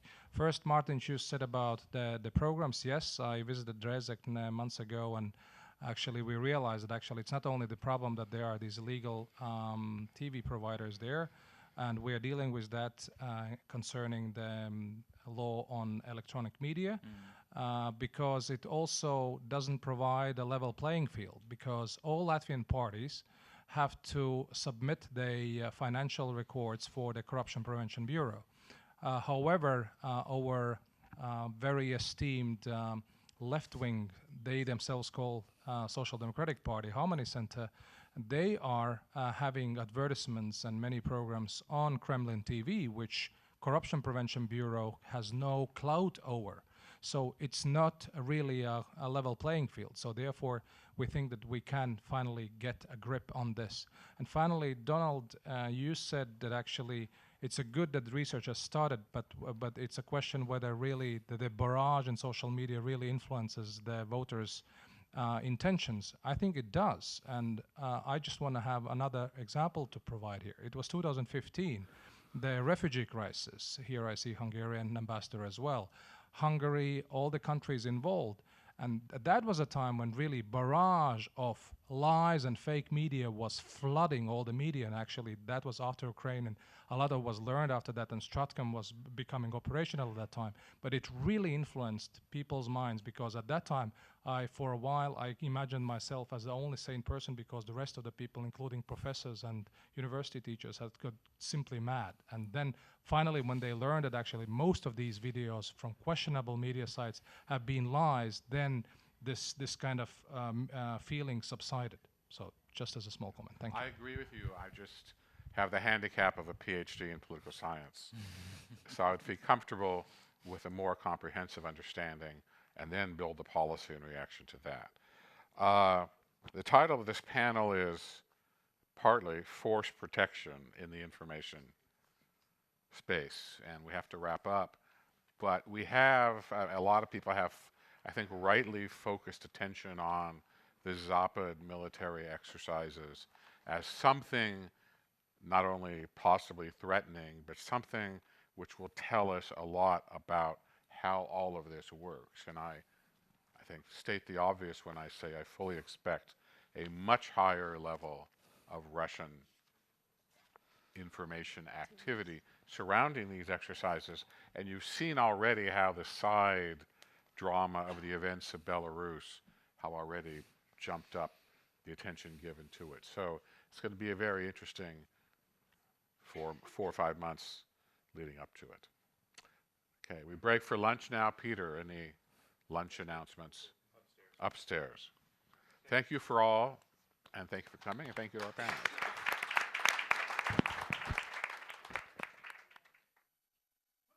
All right. Well, in keeping our punctual schedule here for today's discussion, I think we will begin. There are still a few participants who are returning after the break. We'll go ahead and get started. Again, I am Peter Doran, the Executive Vice President of the Center for European Policy Analysis. As we've heard before, CEPA is the only US-based think tank specifically dedicated to the study of Central and Eastern Europe, particularly the Baltic states. If the topic for today's discussion, as we've already seen, is NATO in the disinformation age and attempting to understand that threat. And we started out this morning asking two very important questions. What is the nature of that threat? I think what we could find so far this morning is that it is coordinated. It is targeted at the natural vulnerabilities of our open societies in the West. So riding into the debates, using free speech, using modern media mechanisms, and calibrated to play on public fears, suspicions, uncertainties, and attacking our strengths, attacking us where we are strong. If allied solidarity, our military fighting power, and our democratic resolve make us strong, then our opponent is attempting to degrade those strengths. And if that is so, then the other question we engaged this morning was, how is Russia then deploying its use and abuse of information? And what we learned is that the information ops are multi-spectrum, they are low cost, and we are on the defensive. One of the fundamental problems of fighting against disinformation is at the end of the day, it is ultimately, at least the first phase, is very defensive. We are always responding to a fake narrative. We are debunking a false news story or rebutting a half-truth. We are always on the defensive. This is an issue, because if you're always on the defensive, then how do you eventually win? That is the end goal here for this discussion, and it is targeted specifically now at the context of NATO's extended forward presence here in the Baltic states and in Poland, as well as how do we respond? How do we identify when we are being attacked in the information space, and what do we do about it? What counter strategies are working? What is not working? How do we learn from these things? These are the questions that we're going to be asking today in the second part. As some context, I see many of you have it. CEPA late last year put out a report called Winning the Information War. There are physical copies available here today, also available online. These are, we're seeing so far a few of the recommendations and strategies that have been presented in this report today. I encourage you to look more at them. In order to answer these questions, how do we identify the dangers and techniques when they're being used against us, and what do successful counter strategies actually look like? We have, in my opinion, two very distinguished experts, and I say that with a hint of pride because I've had a chance now to talk with and speak on public panels and discussions or engage through the analytical process with both of our experts. To my immediate right is a fast-budding colleague and friend, Rolf Fredheim, who is a data analyst, technical and scientific development at the Technical and Scientific Development Branch at our partners for today's discussion, NATO's Strategic Communications Center for Excellence here in Riga. And to his right is Magda Walter, who is, in my view, one of the leading experts who really understands the nature of Russian techniques and, more importantly, how we respond, what works, what doesn't, and that's a big part of the question that I thought we would get into today. One of the important things to recall as we consider what do we do now, what's next, is again that we will in the near term be ultimately on the defensive. We will always be waiting for a new fake news story, a new doctored photograph, a new false narrative to be wrapped around NATO's necessary presence here in the Baltic states as a means of defending and deterring future Russian aggression. But if that happens, if we encounter it, and I guarantee we will, the big issue, Rolf, this is, I think, how I'd start off in asking you, the big issue is what's our immediate response, and what are some of the pitfalls, perhaps, that we should avoid in the immediate phase of responding to disinformation. So with that setup, I'll leave it to you. We'll go to Magda, and then we will weave together some Q&A with the audience and here on the panel. Rolf? Super. Thank you very much. I've got a small presentation for you.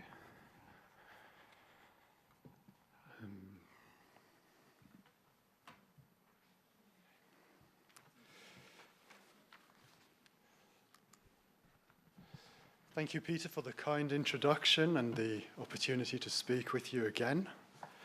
What I want to talk to you about today, sort of broadly around this idea of are you being trolled on Twitter?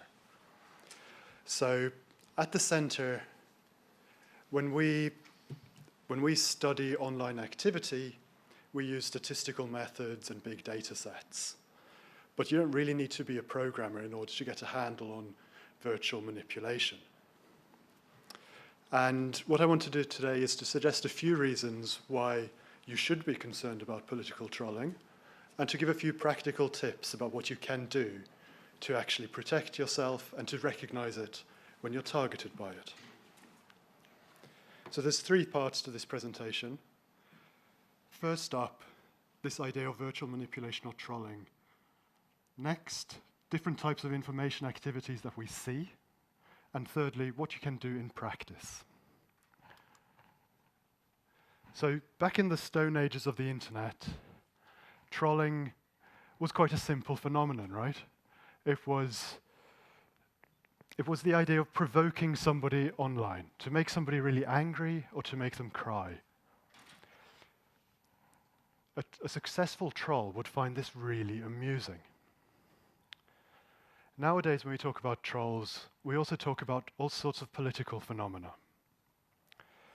But the core purpose of trolling is still the same. It's about getting an emotional and preferably even instinctive response. So here's a quick sort of typology, if you like, of what the troll does. Trolling provokes a range of largely emotional responses, such as fear, disgust, sadness, shame, anger, or contempt. And these emotions might trigger particular actions. You might fight in response to being trolled. You might sit in a corner and cry. You might stop speaking. You might withdraw from the conversation. So silence. And then what I want to flag today in particular is this idea of panic. Because we know that when people are panicked, they make bad decisions. And sometimes this is the whole point of an information operation. It's just to prod you, to poke you, to see what happens and wait for you to make a mistake. So before political or military leaders change their strategies or their messaging in response to what might look like a social media disaster, it's very important just to take a few minutes to sit back and try to verify that what you're actually seeing is a real phenomena and not something that's just manufactured in order to provoke a response from you. So I'd encourage you to be skeptical. In democratic systems, political leaders need to know what goes on in their constituencies, be they local or national. They need to bear in mind international reaction. Media outlets similarly need to make sure that what they are publishing is accurate. And it affects the military as well. We have a situation in the Baltics at the moment where NATO troops are being stationed. And there's every likelihood that in the months to come, information activities against them will be stepped up. So it's something I'll keep repeating through my presentation.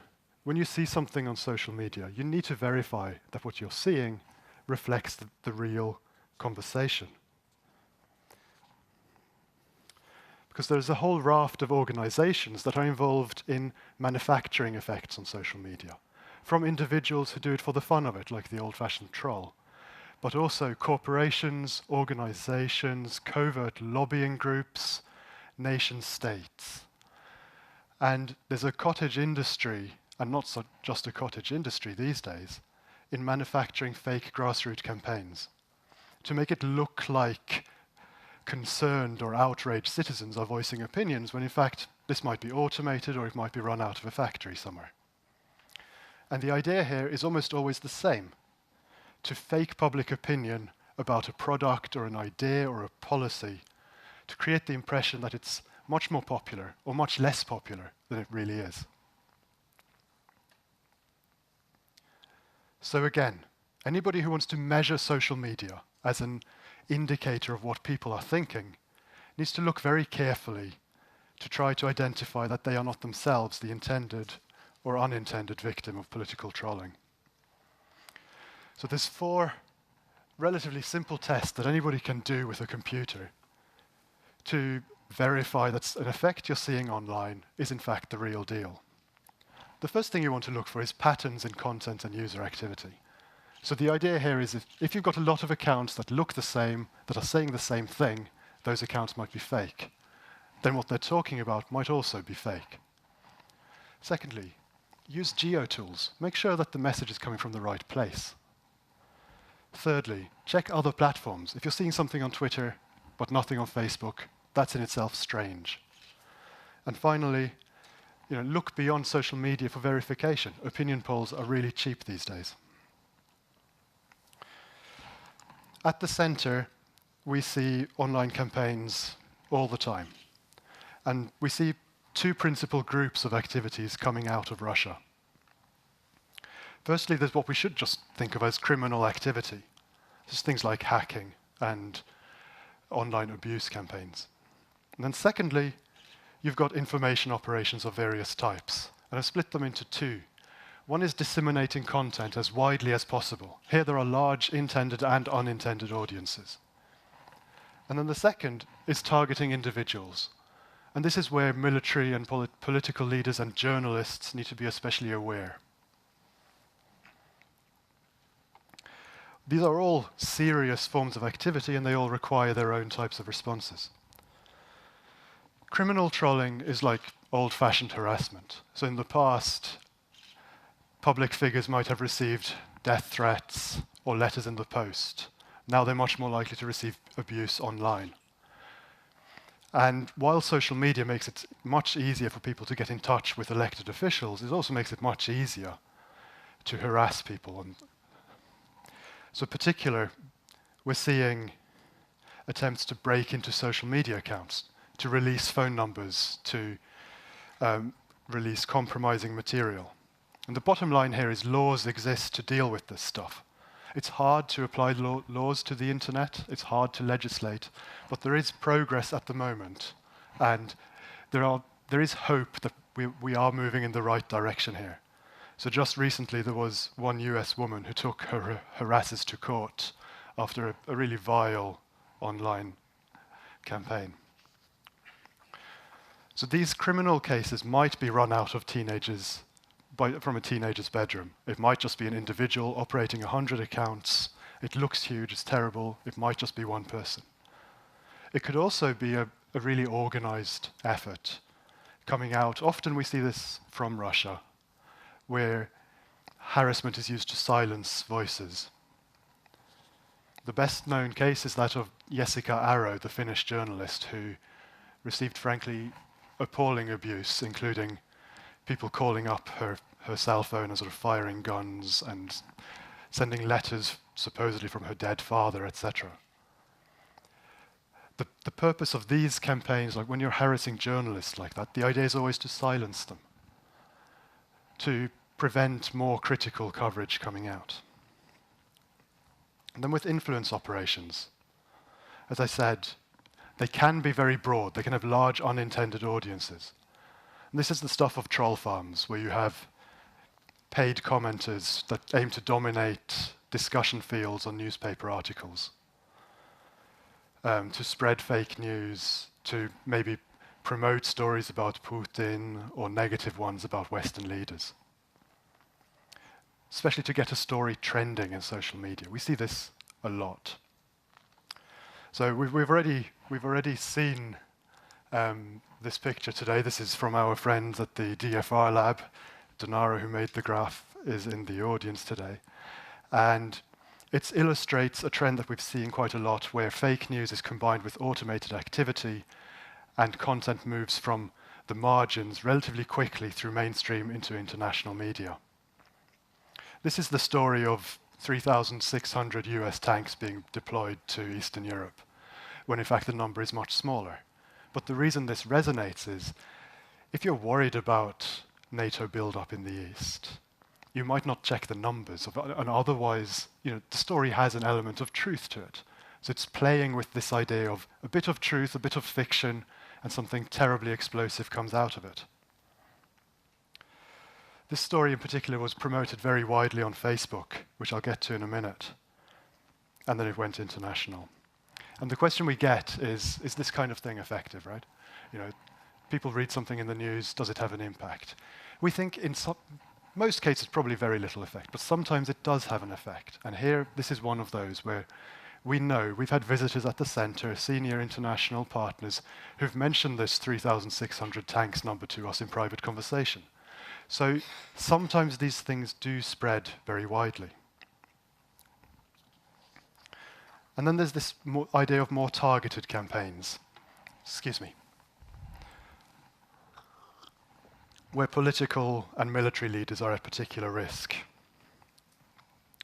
This is a story about a campaign to have the Magnitsky Act in the US repealed, where a large number of fake accounts operated out of Russia, it's always hard to say who's operating them, right, were promoting links to an online form where people could sign a petition to have this legislation repealed. So that's relatively wide in scope, but the same unit, the same trolls, were also very systematically targeting lawmakers in the US, including very senior ones, to try to get them to change their opinion on the legislation.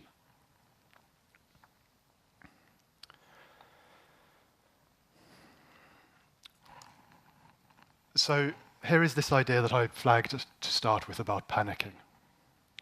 Trolling is about provoking an effect. And influence campaigns really have two sort of classes. One is to change what people think. This is really slow, it's really hard, it's quite unpredictable how releasing a fake story might change someone's opinions. It could have a negative effect, for instance. The other is to try to provoke an action of some sort, to shock, to create a panic, to provoke a response. And cyber criminals do this absolutely all the time. You might have seen emails like this one, where, oh no, there's this withdrawal coming out of my bank account, and it's not so terrible because if this was a mistake, I can click that link and my bank will cancel the transaction. And people panic and click the link, even though they know this is, that rationally, people know that this is probably a scam or a fraud. The idea is now you're likely to go off and enter your bank details on somewhere and they will be stolen from you. And then you will, in fact, have your accounts compromised. So people panic. We see this also with the stock market. So if you'll remember this happens periodically. It was also the story behind the attack on the Dortmund team bus recently, where somebody creates a story with the hope that this will have an effect on financial markets and they will be set to profit when the markets fall. People who panic and, of course, sell stock will be set to lose. This was a hoax about a bomb at the White House where Obama had been seriously injured, and there was a flash crash on the financial markets. And then there is social media and decision makers. So the story that Peter tells us relates to the passing of the Portman-Murphy counter-propaganda bill in the US, where staffers turned on their phone and found an absolutely inundated newsfeed, right? This is an apocalyptic situation where maybe we've made a terrible mistake by backing this piece of legislation. It looks like the constituents are dead against it. What do we do in this situation, right? And very likely doing anything might be a big mistake. So what can you do? You can monitor better. So the first point here is look at the stuff that people are sharing. Is it too similar for it to be true? Do the users who share it look too similar to each other? The idea is, if there are fake accounts talking about something, that what they're talking about might also be fake. The idea is you need to take a view of social media that's broader than just your newsfeed. Try to get a network view, for instance, by searching for a hashtag. And if when you search for a hashtag, you're seeing a lot of identical content or accounts tweeting the same thing at the same time, that's a good indicator that there is some form of manipulation going on to promote a particular hashtag.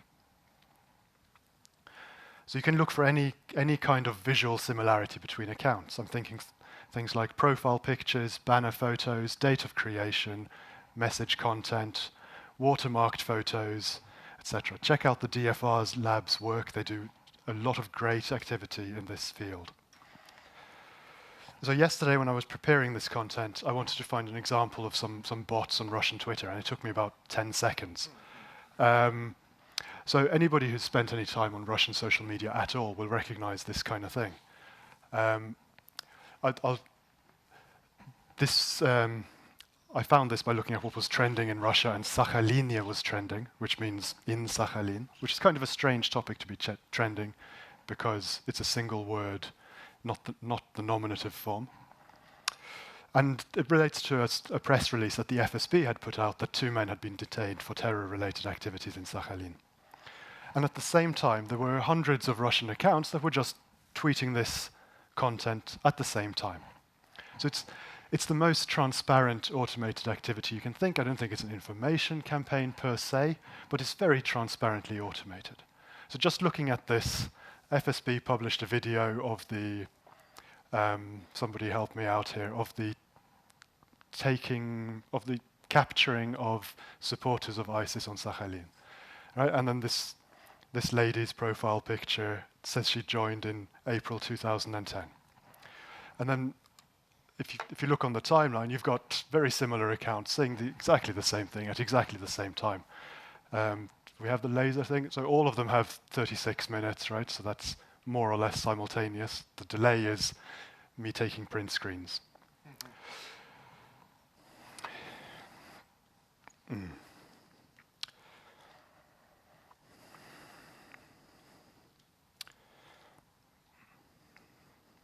What I wanted to flag here as well is this April 2010. This account has just been tweeting automatically news stories for 7 years now, and Twitter has done absolutely nothing to stop it. And you can find this in just seconds by looking on the Russian Twitter sphere.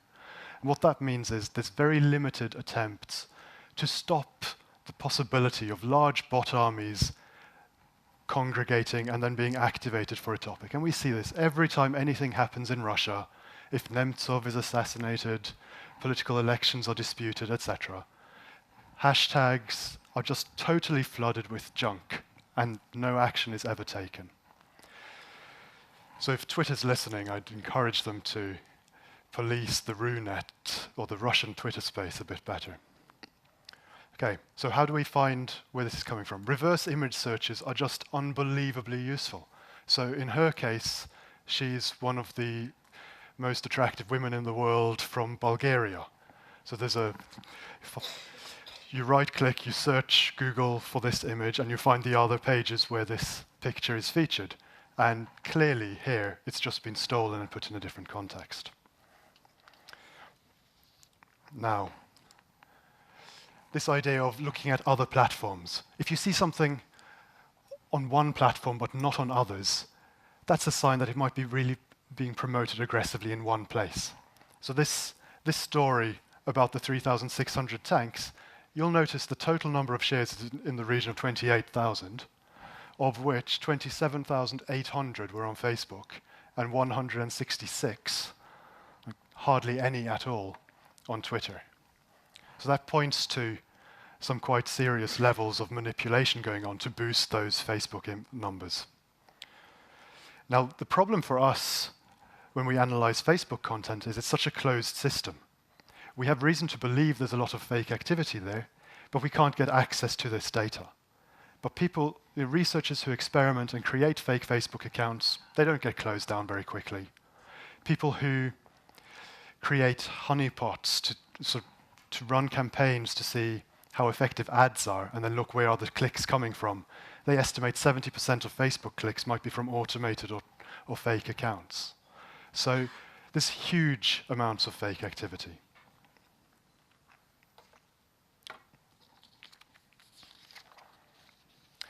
Next up, location tools. When we tweet from our smartphones, that typically includes a geotag. So this is a map of tweets about a rugby match in the UK, and the content is coming approximately from the right place. It makes sense that most people who talk about this rugby game are based in the UK. Whereas if all those dots were located in, say, Transnistria, then there might be good reason to think that there's some sort of manipulation going on around the rugby match or the coverage of it on social media. Another thing you could look for is if there is no geotagged information at all, that suggests that people with smartphones aren't talking about a subject, which suggests everything is coming from computers somewhere, which again might be a big building with an organized campaign coming out of it. My final slide is to offer you this idea of an opinion poll, right? So nowadays it's really cheap to do flash polls to check if public opinion has shifted. You don't have to just believe everything on social media at face value. So say there's a lot of activity around climate change and public opinion seems to be taking the issue more or less seriously than it used to. Verify it. It's about £500 to run an opinion poll in the UK. You get the answer in 24 hours. So just don't get stuck inside the bubble. Try to get external verification. And that's it. My conclusions are, don't panic, monitor better, check for fake accounts, and if in doubt, seek external verification. Thank you.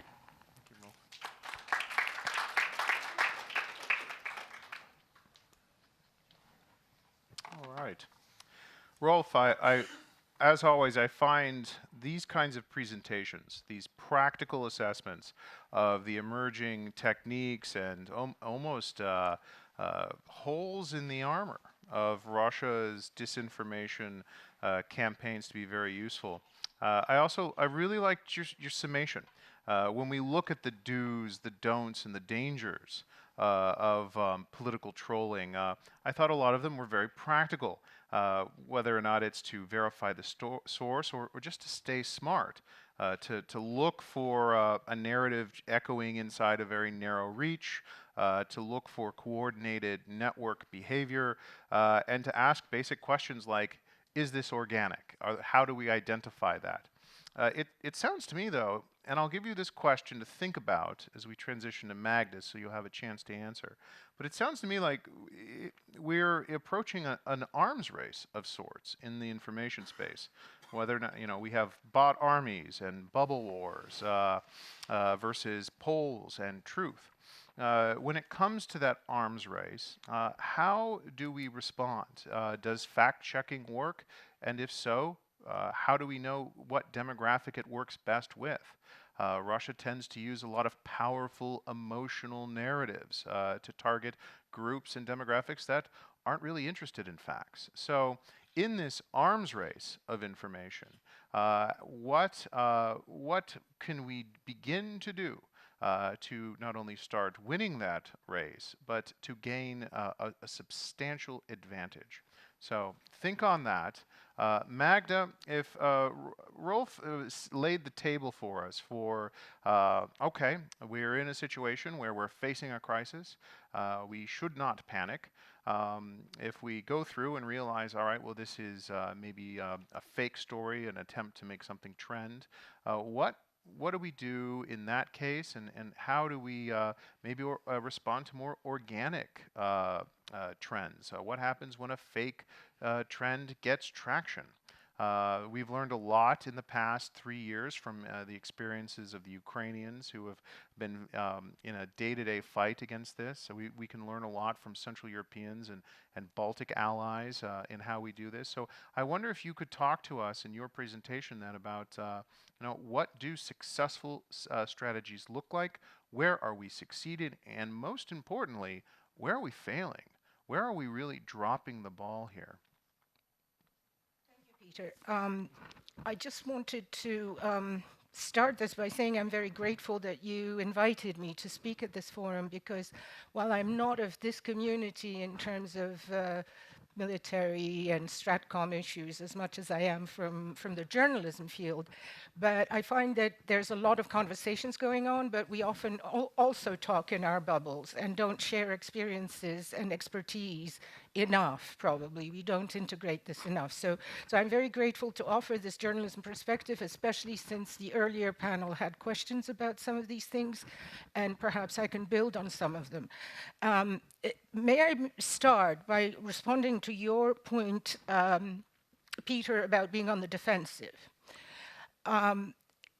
I've had that thought too, is that we are forever reacting. But of course, it isn't really the case, because while we cannot manufacture our own fake news stories and our own lies, because that's against all that we stand for, the best defense is the truth. and making sure that the truth is out there and that it reaches the same audiences that are being targeted by the lies, and that the truth is disseminated by institutions and people that are trusted, meaning journalists that have the trust of the public, is really the defense and really a preemptive strike almost, if you will, if we are able to strengthen the truth. And to those of you who made the excellent presentations this morning, I think it's to Date, I wanted to say, don't bury the gatekeeper yet. And also, not everything is digital yet. A lot of it still plays out in traditional or legacy media. And that's the area that I study the most, and how to strengthen media in this region and also in the Eastern Partnership countries.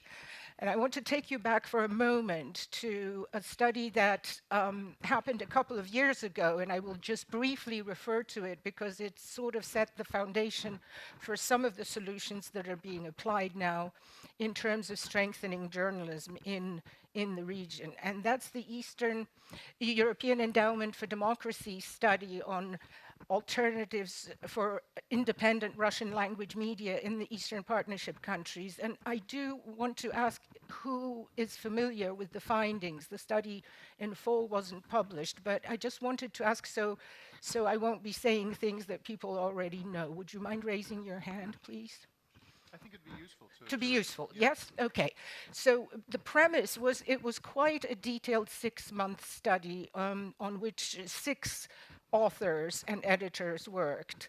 I was the managing editor, if you will, of the main body of the study. And what we looked at is the 6 Eastern Partnership countries and the media environments in the context of Russian language media and the influence that is being pushed, or the influence under which Russian language consumers are in those countries. We looked at issues such as content, we looked at audiences, we looked at business solutions, because those play a very important role, and we looked at technology and security, and those were sort of the main areas. Now, in terms of the findings, again, I don't want to spend too much time because the study is 2 years old. On the other hand, it leads us into some of these activities and initiatives that are now being undertaken. And it was a very wide consultation. The EED invited hundreds, literally, of journalists, media experts, academics, policymakers, NGOs, to several consultations. There was a lot of qualitative and quantitative research done to produce this study.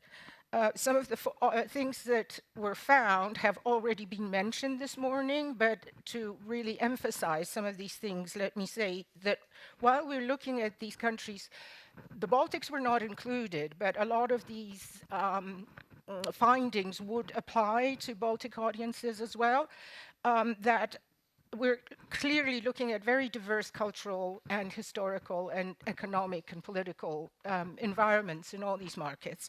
Nonetheless, they have certain common themes in terms of what the audiences are doing in terms of media consumption. And that is that audiences over 45 are very dependent on legacy traditional media and primarily television.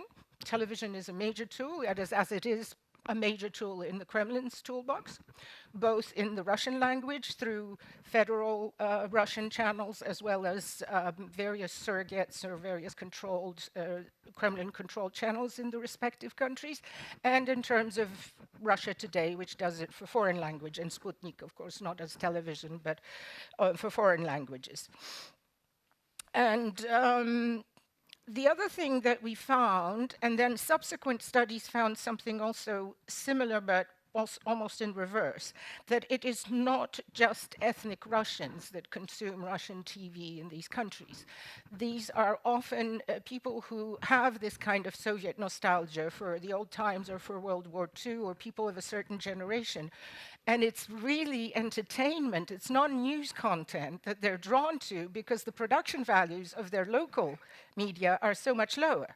So the Russian programming is much glitzier, and it draws you into the news programming, and therefore the propaganda or the lies or the twisting of and the very carefully targeted messages that are intended. And a subsequent study that was done just recently by the already mentioned Baltic Center for Media Excellence, which looked at those same Eastern Partnership countries, also found another very interesting, something that was already hinted at the time of the EED study, is that it is not just Russian media where the Kremlin messages are disseminated through, even though sometimes they're aimed at communities with certain allegiances to Russia and to the Kremlin. So in other words, for example, in Georgia, it's actually Georgian language media that are under the influence of various Kremlin-affiliated think tanks. Or in Armenia, they are bi- or trilingual websites, because Russian language media are, the Russian language media are Kremlin-controlled, whereas the independent Russian media are on the websites rather than in any other sphere. So those are some of the findings. And as I mentioned, the content was not just news. There were also other findings that I will just quickly mention, which is about the business models and the lack of proper audience research and the inability to form sound, healthy business enterprises, media enterprises, which would guarantee their independence. So the independent ones are dependent on foreign grants, whereas the others are dependent on various political or business interests. So some of these solutions to independent media have to be commercially viable. And there is enough journalistic expertise and talent, certainly in some of these countries, to be able to build that on the ground rather than have it curated by Western organizations. Now, quickly on the recommendations, and here we come to some of the existing solutions that we're looking at now. The recommendations were very specific of the EED study. Create a news exchange that will then grow into a news agency. And again, remember, we were at that point talking about exclusively about Russian language media. And some of the ways that the messages are multiplied, especially in Russian language media, is that they are often resource poor and have access only to Russian sources of information. So you have the Russian news agencies or websites that then the media, the local media, the domestic media of these Eastern Partnership countries, and often it's also the case with some local media here, is they draw on the Russian agencies, which are of course all Kremlin controlled. So create an agency, an independent news agency that will provide content that is independent and reliable. The other thing that's what the report called it, was a content factory, which really means a content production and exchange facility that builds on non-news content that can be then shared or sold or on a membership basis distributed among the broadcasters and the online platforms throughout the region. And that is unfortunately, as I say, I will move to what is being or not being implemented, is not developing as fast as it should, I think. Finally, there was something that is very much underway, even though it was something that the idea for which was born even earlier, before the EED came up with its recommendations, which is a Center for Media Excellence. And the Baltic Center here in Riga has pretty much taken on that role, even though one of the things and done some pretty amazing things, and I have to disclose I am affiliated with the Baltic Center for Media Excellence in my work, but I'm affiliated because I'm so impressed in how original and how effective it is, and how much it's accomplished in less than 2 years of its existence, with a very small staff and a very limited budget. And the things that the media excellence, according to the EED recommendations, needed to do was upgrade the skills, especially the digital and the business skills of journalists in the region. And that is happening, and that is part of BCME's mandate. Help in professional gatherings, because a lot of the work and a lot of the deals and a lot of the information and expertise exchange that happens at media conferences. A lot of journalists from this region don't have, and media organizations don't have the budgets to go to these big international conferences which charge enormous registration fees and are profit-producing initiatives. And also media literacy, which is something we've already heard about, which is media literacy, number one, for journalists, so they know what sources to find. For example, some of your Twitter recommendations tools, or not just Twitter, but in terms of trolling, can be taught to journalists, because journalists more and more depend on social media as a resource. So finding but not just to journalists, but to young people, students, and educators, and the general public, and how to identify it. Finally, and that is something that possibly already elements exist for, but nobody has really pulled it all together, is initially the talk was about a Russian language channel. And I know that some years ago there was an idea for a pan-Baltic Russian language channel, which unfortunately never came to fruition. If it had, it probably would have solved a number of problems that we're dealing with now, but that's history. But some of the forward-looking members of the team there were saying what we need really is a multimedia platform rather than a channel. Channel is, first of all, a platform of the past rather than of the future, and a multimedia platform that is either, again, an exchange or a source of news and content for broadcasters and websites across the region, would be a much more effective resource and much easier to build and institute. The other thing that is also being sort of weak in implementation is coordination for funding and for initiatives. And that's what I mentioned earlier, is we often have these conversations, but I sometimes find out by accident that somebody is producing Russian language content somewhere, and I didn't know about it. And as Peter so kindly said, I think I know a lot about what's going on in this field. So some coordination and some conversation would be useful.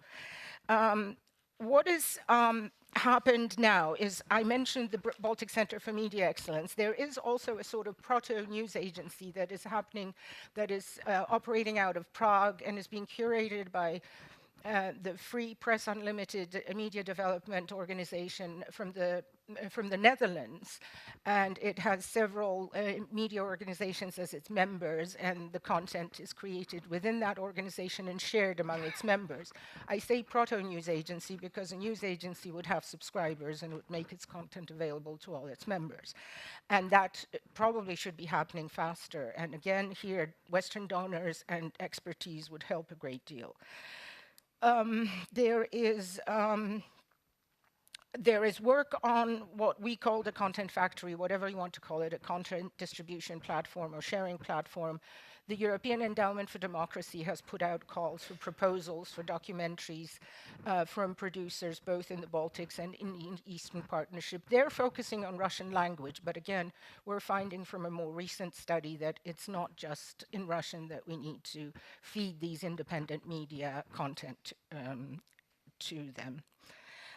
There is a very large similar initiative to the Proto-News Agency, much larger actually, which is called the Open Media Hub, which is curated by the Thomson Foundation in the UK and the European External Action Service in Brussels, which produces a much larger volume of content ongoing, and I don't have the numbers in front of me, but they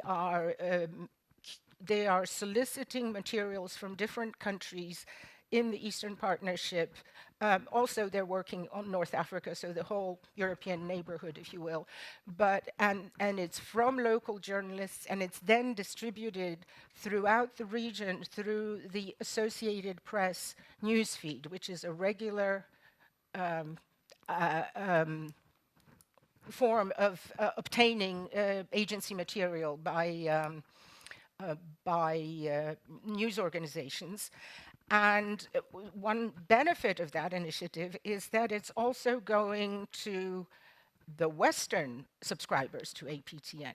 So not only are the resource poor and often lacking foreign correspondents and funds and bureaus, organizations in the Eastern Partnership or in the Baltics getting this content, but it's also going to the Western news organizations, and they are learning more about this part of the world.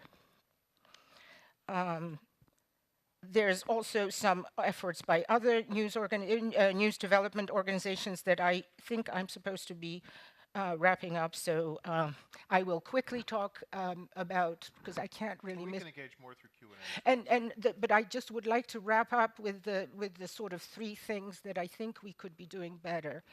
And that is, but I sort of mentioned it throughout this presentation, but I'd like to reiterate it again, and especially if there are any representatives of donors here, but I'm not sure if there are, is that there needs to be much greater coordination, because as I mentioned, these initiatives and possibly 3, 4 others are really being, done in their individual national or geopolitical bubbles, and it's not done really with an overarching objective of helping the independent media in the region be as truthful, as reliable, as strong as they could be, but really rather furthering the geopolitical, sometimes granulated, calibrated objectives of the individual donor countries. It needs to happen faster. We're not doing it fast enough. We need further research, but the other, we need to take some of the research that the EED did into more detailed spaces, and such as the Baltic Center for Media Excellence's study of gaps in media skills. Because they are now looking to develop these media skills, they needed to see what the needs are. So, and again, digital and business skills came up at the top. On the other hand, we do want to ask ourselves if we really want to keep researching and talking, or maybe more action will be needed. Because considering how much has been said and for how long, the Russians are, yes, the gap may be closing, and there is some work that is being done to counter, because now we're all aware of it. And unfortunately, part of the reason we are so aware of it is what's happened in the US and the UK last year. Not what happened back in Ukraine in 2014, but because it so affected 2 large Western democracies, and that's a whole separate subject, obviously, how that's been done. So I think that there is need for greater coordination, faster action, more business-oriented solutions. Oh, and I didn't mention current time, and that was mentioned before, that the current time is actually a very powerful vehicle, even though it's US government, sort of indirectly a US government funded operation, because current time, unlike the Radio Free Europe and Radio Liberty of the past, is not Westerners telling Easterners what's happening in their country. They're actually doing the things that we recommended. So local correspondents, aware of local sensitivities, are actually talking to their audiences in their languages. Well, in Russian. It's a Russian language service. I think that's where I'll stop, but there is probably loads of other things we could be talking about here. And I hope that we'll be able to engage different dimensions of this as we enter into the Q&A, and I'd encourage questions, because we have a lot to engage here. If I understand you correctly, Magda, what you were saying is that when it comes to responding to these kinds of threats, it's important to keep a few things in mind. Know your audience. Russia certainly does. In many cases, particularly in the Baltic states, audiences will come for the entertainment. They'll stay for the infotainment, but that is typically laced with propaganda and emotional narratives that are designed to divide our societies. And when you talked about where the needs are, if I hear you right, there is a need for a better level of journalism. We need more avenues to share our messaging. Russia is very focused. We tend to be dispersed. And Russia's fast in putting out these narratives, and we tend to be very slow. If we face a joined-up threat, Magda, the question I'll leave for you is, it sounds to me like NATO or individual ministries of defense are ill-equipped to address all aspects of Russian propaganda as they perhaps relate to frontline security, that we need an all-of-society approach. So how would that work in practice?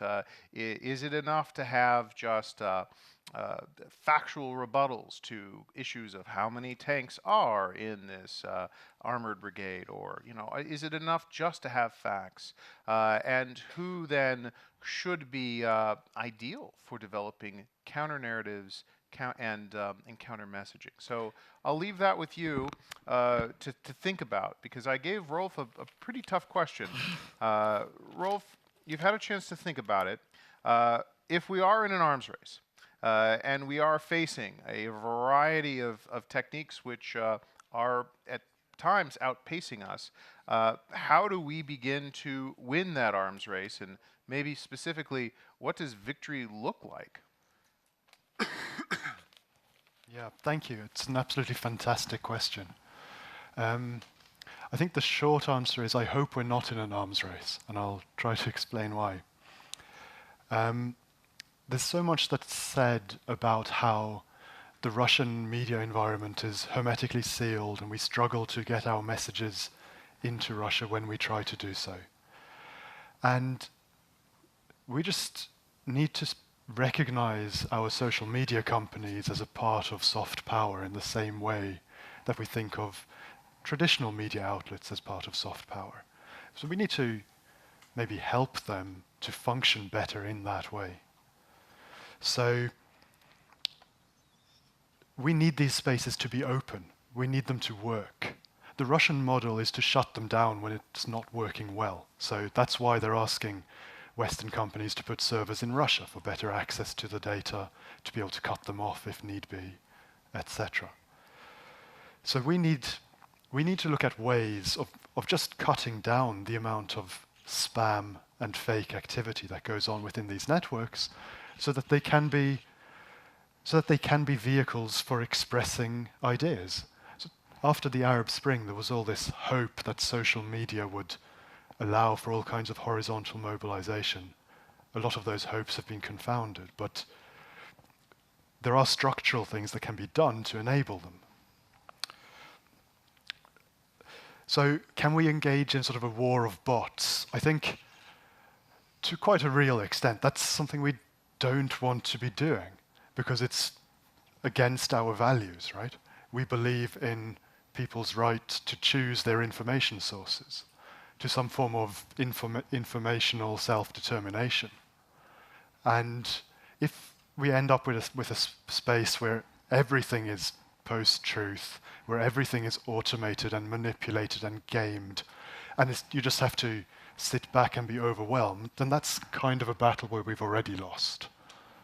So I think we've got to find ways to come at the problem from other angles rather than just building our own bot armies. About fact-checking, you mentioned this specifically. The truth is always a lot slower than an exciting rumor. So unless we find better ways of dressing up the truth in sort of a more attractive packaging, you can look at the numbers, but the original stories that go viral and then are rebutted, sort of orders of magnitude, many hundreds of thousand times more views of the fake story than of the real story. And then, to that extent, fact-checking is not working great. The other problem with fact-checking, I think, is it's quite binary. It works well on a level of, no, there are not 3,600 tanks, there are 87. But if that story had been, there's a lot of tanks, then it's a bit harder to fact-check it, right? Because arguably 87 is still it's a considerable number of tanks. I think one possible solution lies with the question of anonymity. I'm not saying we need to rip up anonymity, because that's quite fundamental to the way the internet is structured today. But we might want to look at more serious ways of pseudonymous conversation. So requiring some form of offline verification before you give people a voice online. So some media outlets like the Financial Times already require people, if they want to comment on the Financial Times, they need to be subscribers. So then it's much more expensive to maintain an army of fake accounts if you have to be shelling out however much every month to maintain the subscriptions. or it could be something involving credit records, or I mean, you get into all kinds of issues by going down these routes as well. But it's something we need to think about in a more structured way, I think. Well, I think that's quite insightful. So we're not in an arms race, you would say, but when it comes to these competitive practices, there are just smart things that we can do. Magda, we've seen a few examples then on an all of society approach. A few weeks ago, my own Facebook gave me an announcement telling me that Facebook had created a guide for me to verify whether or not the news was fake. Half of my mother's shares would have fallen under the fake news category, but they were useful because basic things like, does this website have a real address? Is this article written by a real human being? Does the source publish corrections? Journalists, as it said, make mistakes all the time. Good journalists correct themselves when they're wrong. These are just basic things that could be useful in cutting down the spread of information. So under the banner of this all-of-society approach, what would be useful? Is it enough just to have Facebook have a checklist someone may or may not find? Is it enough to have, as Rolf said, a societal discussion about the role of anonymity on the internet, or specifically anonymity on Twitter? You know, it's not enough just to issue formal statements. It's necessary, but you know, what is effective in pushing back? I don't think I have the answer. What makes you think I have this immense knowledge that will solve this problem? As I mentioned before, I think our greatest weapon is the truth, and I'm echoing what Rolf said. And also, I thought I was going to be answering your question about counter-narratives and who will coordinate that you earlier posed, and what I would like to say to that, and that is terribly important. And I think there's often the lack of distinction, especially among policymakers, I think, in governments and various bureaucracies. Counter-narratives and counter-messaging are not the business of journalists. They're the business of corporates, of governments, of individuals, of celebrities. They can have narratives and they can have messages. They can try to push them on journalists, but journalists need to use the toolkit that we've always had in verifying and repeating those. And one of the key tools that is often needed in training new journalists, upgrading the skills of journalists, especially in this part of the world, is the separation of fact and opinion. This is something that people have forgotten in the internet age. And now we have citizen journalism.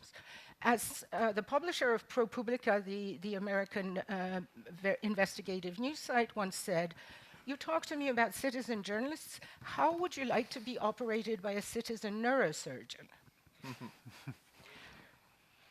or a bridge built by, somehow it is assumed that everybody has a right to an opinion now.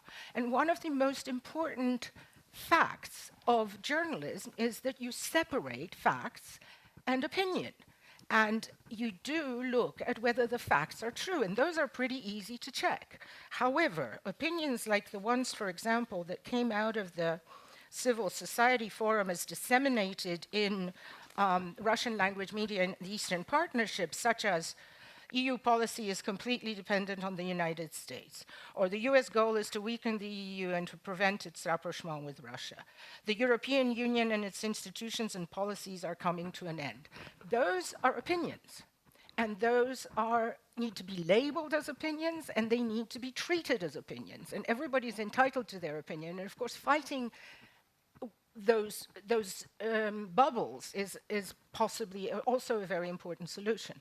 But in terms of the bigger solution, I think that that's what we need to find. However, I do think that if we were to look, if I had a board, I'd draw a crude picture. If we look at Russian disinformation, it is so integrated, first of all, into all sectors of society, of government structures. So it's a business enterprise and it's a political enterprise. It's an information and a cultural enterprise and a military one. So they have one source and one controlling messaging system. We need to be better, forgive me for repeating myself, at coordinating how we do this. And clearly among 30 so democracies, it's not possible. And clearly in democratic countries, we're facing similar challenges now with fake news and dissemination of rumors and sensational facts. You know, you have a presidential spokesman in America who talks about alternative facts. I'm sure you've heard about that. And there are no alternative facts. Facts are facts. 300 and 800 tanks. That's a fact. There, or whatever the number was. 87. Sorry. but I think those are the kinds of, please remember that I come from the journalism perspective, so I can't talk about this sort of engineering except at a level where we support quality media, where we support independent media, where we support factual reporting, and going back to the old toolbox of journalism, and it's just as true in the West as it is in this part of the world, but Putin sort of overtook the changes that started taking place in Western democracies and started doing this a lot sooner and with a purpose and with a strategy. Okay. Well, with that setup, we will shift to the portion of our discussion today where we'll engage a few questions from the audience. And I'd like to continue the model that we established earlier in the first panel where we talk about these kinds of questions. So let me now shine the focus on our audience. Please raise your hand.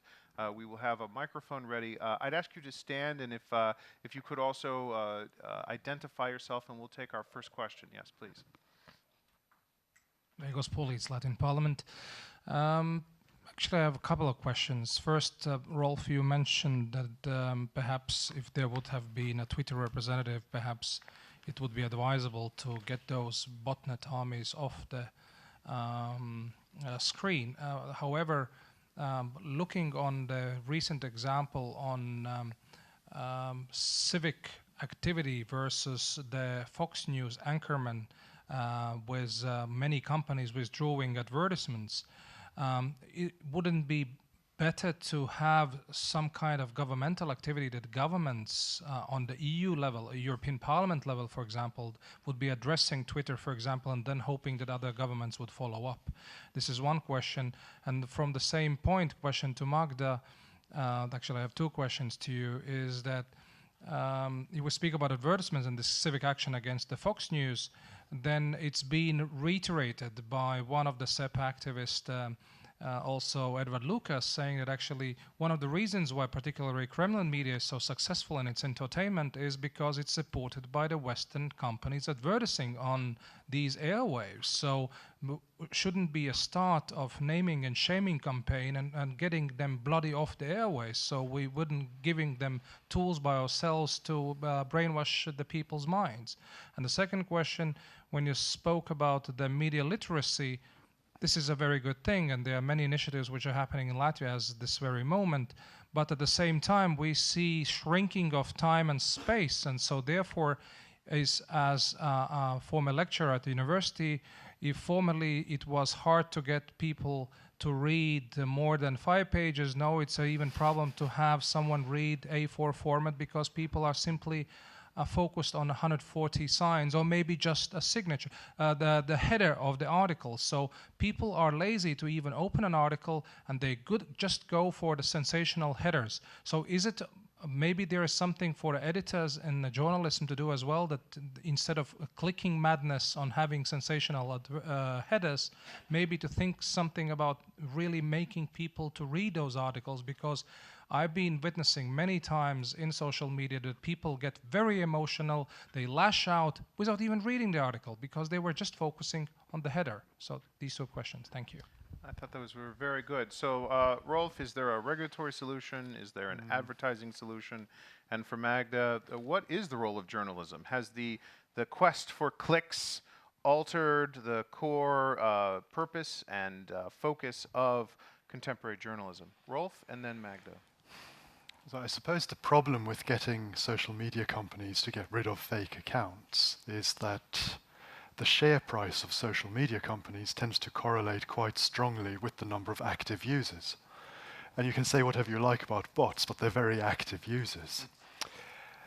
But certainly when it comes to EU action, EU has been quite good at taking social media companies, Google in particular, and Facebook, and holding them to account, introducing new legislation. And I think increased coordination is absolutely to be welcomed. I think the most powerful instrument is probably companies.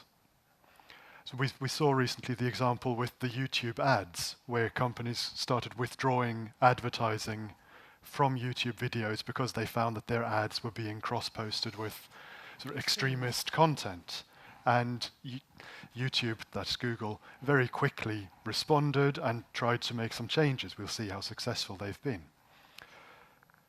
And I suppose you could see something similar happening on Facebook, where if companies were better able to actually realize that they're paying for robots that click on their ads, maybe there would be increased pressure on cleaning up that space as well. Magda? What's Yes. the role of journalism and journalists in this? Yes, I'll ask that, but you asked about advertising, and there is an example I would like to cite that I actually learned of at your tech camp in Bratislava that struck me as a very, very sound idea if it could be scaled up. There is a group in Slovakia called... sorry, because I hadn't looked it up, I can't remember now, but what they're doing is more important. I can look up the name of this group, which has created a citizens committee of evaluating the veracity of news sites and in general websites. And it takes a cross-section of trusted and respected citizens. Now, clearly it works for one country. It's a question of how it can be scaled up to another country or globally or whatnot. It takes this group, and the group assesses whether these websites are trustworthy or they're merely vehicles of propaganda or some kind of other extremist activity and so forth. And then they approach the advertisers. So this group of trusted sort of elders in society issues a public, probably, I don't know the details of how they operate, a public call to the advertisers not to advertise on the non-trustworthy websites. If those kinds of ideas can be scaled up, once again, corporates are a big influence. Advertisers are the biggest influence on the media. So that is true. And also in America, a number of the tech companies have been receptive to some calls for regulation when really put under pressure by the US government, especially relating to violent extremism. So there are ways of putting pressures, legal pressures, without restricting freedom of speech. In terms of journalism, your question was specifically really about media literacy and the shrinking time and space. It is very, very tempting to click on the topic and not to look at what's written. However, if you're going to click on the topic, I think the things that can be taught to young people in schools and students of journalism is don't, even before you open it, look who is under the heading, who is the organization distributing it. And if citizens, if the consuming public learns to know who represents quality journalism, I mean, if I see something coming from the Washington Post, I will open it. If I see something coming from XYZ to be whatever, or something that I don't know, I may open it and I may read it, but I may verify it. I mean, what I personally started doing is when I talk to my bubble, I often say, I don't know anything about this website, but I think the point is interesting. Or I can say, this is obviously, my bubble is mostly journalists, so we know what the trusted sources are. But this can be taught to consumers. So it's not a question of, reading through and analyzing. It's a question of knowing, and it applies to the sharing that you mentioned, of knowing who, and journalists' organization and media organizations have a responsibility to build that trust if they don't have it already. All right. Do we have any additional questions for the audience? Because I actually have one for you, Rolf, and I might get a biased answer here. So I'd encourage you to be unbiased. But as a data scientist, is the future of information warfare and our responses to propaganda quantitative or is it qualitative?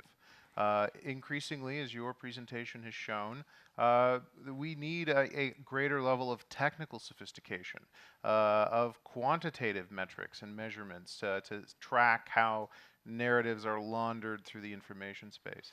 But it's not enough, as you said, just to debunk something. You know, sometimes it has to be qualitative. So is the future quantitative in our response, or is it qualitative, and where maybe should that balance be? I feel like I'm back studying political science here, really. It's hard to give a fully unbiased answer to this question. At the moment, I think it's fair to say that the best efforts are largely qualitative. Partly because it's easier to do things quickly with a mouse and a keyboard and a blog to publish something on than it is if you have to sort of create a whole sort of programming, data collection and analysis pipeline for every single problem. So we need a lot more skills for the quantitative side to become more effective.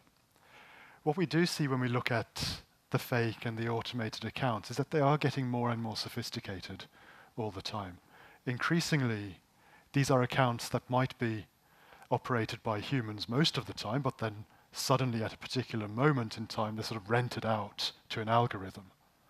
And that kind of activity can be quite hard to identify qualitatively. And then you really do need the big data collections to do the anomaly detection, to start working in the realm of probabilities, etc. I think it's easier to do a really rigorous quantitative methodology than a qualitative one, but that is probably my bias speaking. The future is almost certainly both, but the quantitative space is where we need serious investment at the moment. Okay. So both, but if I hear you correctly, it's the quantitative side that you would say needs more investment. I think so. We're seeing very good efforts like Bellingcat, like the DFR lab, etc., working on Russian propaganda and the way it is being spread. We're not seeing quite the same sort of cutting edge from the quantitative approaches yet. Okay. And then Magda, we hear a lot about the nature of good journalism and the need to increase the level of quality journalism. But isn't Russia exploiting that aspect of journalism to its own advantage sometimes? We often, media editors will want a balanced opinion, right? So you'll have a pro and a con. When it comes to the fundamentals of journalism, is Russia exploiting that need for balance in our own Western media environment? And how do journalists or editors address that fact? You know, the whole issue of balance is already a controversial one within Western media and traditional media anyway, because this has come to fore in various journalism discussions about, for example, climate change, or, you know, do you give equal balance to climate change deniers and climate change proponents? And is that really fair, since it's clear that the deniers are in the minority, but you still have to give them a voice, and does it give false equality to that voice? I think Russia is taking advantage of not so much of the journalistic principles, but more of the sort of who talked about fog earlier this morning? What was it? How did you call it? The information fog. So what the Russians are doing is they're taking advantage of the crisis we are experiencing, and we as traditional journalists, I sometimes fear if journalism as we know it will even exist 10 years from now. And therefore, they are using these false arguments, question more, and so forth. Let me give you an example. My English 25-year-old boiler repairman who has no Russian links listens to Russia Today because he thinks it's a balance to the BBC. So clearly we have a problem if this is considered, but he thinks that BBC is biased, and therefore he looks for alternative opinions, and he finds it because Russia is so clever at packaging what they are doing as expert opinion. And again, we're having trouble separating. They're using the old communist model of journalism where fact was mixed with opinion. Propaganda is fact mixed with opinion and manipulation. I mean, we didn't need digital media to have that happen. That's happened for decades. I grew up in Poland. Everybody who's here from this part of the world grew up in the Soviet Union. We know how that was done. So what we're doing is we're creating this fog, and as I say, the only things journalists can do is fight back for old values and create those. When I first heard of media literacy, I thought it was a fashionable term among the sort of media development NGOs, and it really didn't amount to much. Now I think that media literacy is needed everywhere. And for example, The Economist, you mentioned Edward Lucas. He told me about The Economist having a brilliant program for media literacy for school children, which I think many people may actually, who practice and teach media literacy could learn from. And a lot of it is really sort of games. It's puzzles. It's practical exercises. It doesn't involve a lot of theory. It involves spot the lie kind of thing. So, I mean, there are no easy answers. Can truth be restored? Can journalism begin to restore the faith in the fact that there is something that is true? Can journalism restore public faith in the truth and what they read? I'm afraid I'm a bit of a pessimist on that front. How so? Well, because I just think where it's going, and I don't think, there are some really vibrant new initiatives, and it's not just in terms of Russian information warfare or disinformation. There is philanthropy-funded, crowd-funded journalism, which follows the principles of good journalism, like ProPublica or other outlets.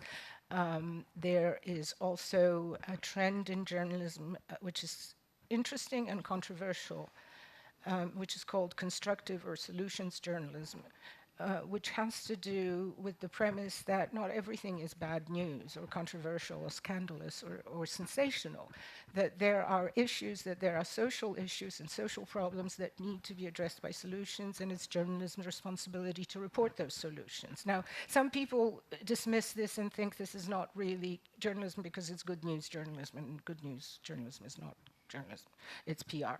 But I think that's too simplistic a dismissal of that kind of notion, because some of my generation of journalists will say that's what journalism was always supposed to be. It was supposed to be about the bad news and the good news, and about the solutions, and about examples how the public or policymakers or governments are solving these problems. So while I'm not completely 100% pessimistic, I do lament what is happening now, and I certainly will spend the rest of my working life working to counter that. Rolf, you have a rejoinder? Yeah, if I could just jump in on this question of the way the sort of balance of opinion in news media is being gamed. I think it's worth considering that as part of a broader attempt to undermine the fabric of democratic feedback mechanisms, right? This isn't just about journalism. You can see exactly the same thing if you look at the online petition example I had earlier on, for instance, or the comment fields on newspaper articles, or in any other sort of area where there are structures that govern sort of life in democracies where people have a voice, and these structures are being systematically picked at and undermined and possibly shut down in response, and we need to protect them as much as we can. Okay. Yeah, we have a question here.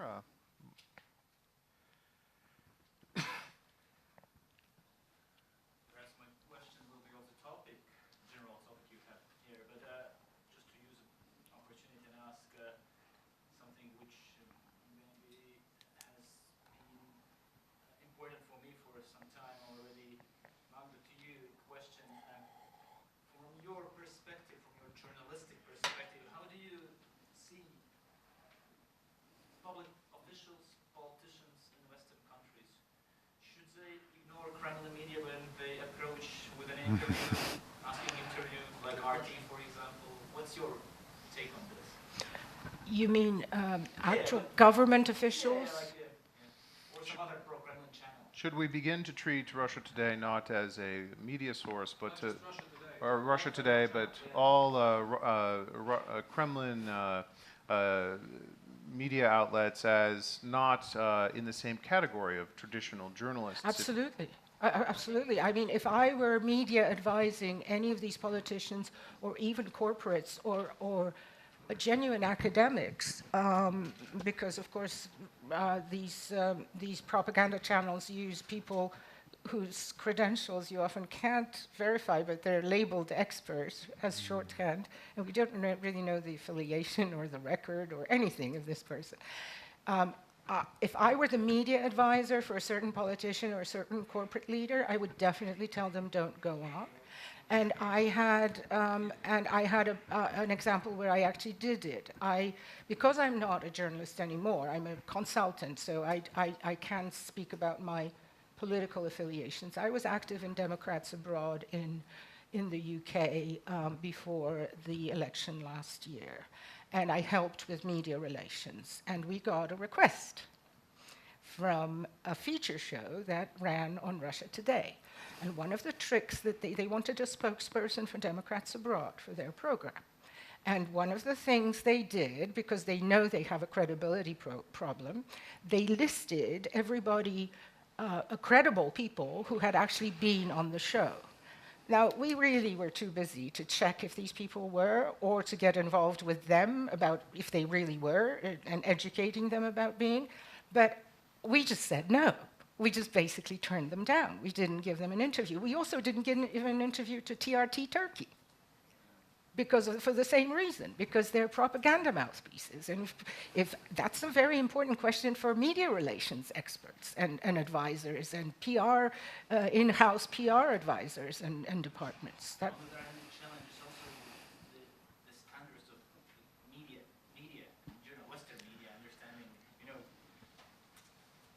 it's challenges to some extent also the standards, Western standards of media. I mean, if media asks a question to a politician normally should answer it. He doesn't, is not entitled to avoid these questions. On the other hand, the question is about, of course, if it's a media, or if we are dealing with a media when it comes to RT or other products of Россия сегодня. So what are you asking? No, I'm just trying to tease you, and I understand. Is there any gap, or it's just a kind of general approach to ignore all the pro-Kremlin media, or to have some kind of face control and look for more reliable pro-Kremlin media? It depends on the individuals. If people like being on TV, or to earn the money. Actually, this is a new trend. When experts are paid money, I know from Latvian. Oh yeah. They offer you quite big money. Yeah. And you can attend TV shows in Moscow. Yeah. So on this one, as we begin to conclude our discussion on the second portion of our debate here, Rolf, let me ask you this: you are in a position of authority. We'll play a thought experiment as a final thought, and a fake news story is starting. You know it's fake. You know it's not a legitimate narrative, but it's starting to gain traction. And it's directed against NATO's, we'll say, presence here in the Baltic states. Obviously, we know from your presentation, don't panic is the first step.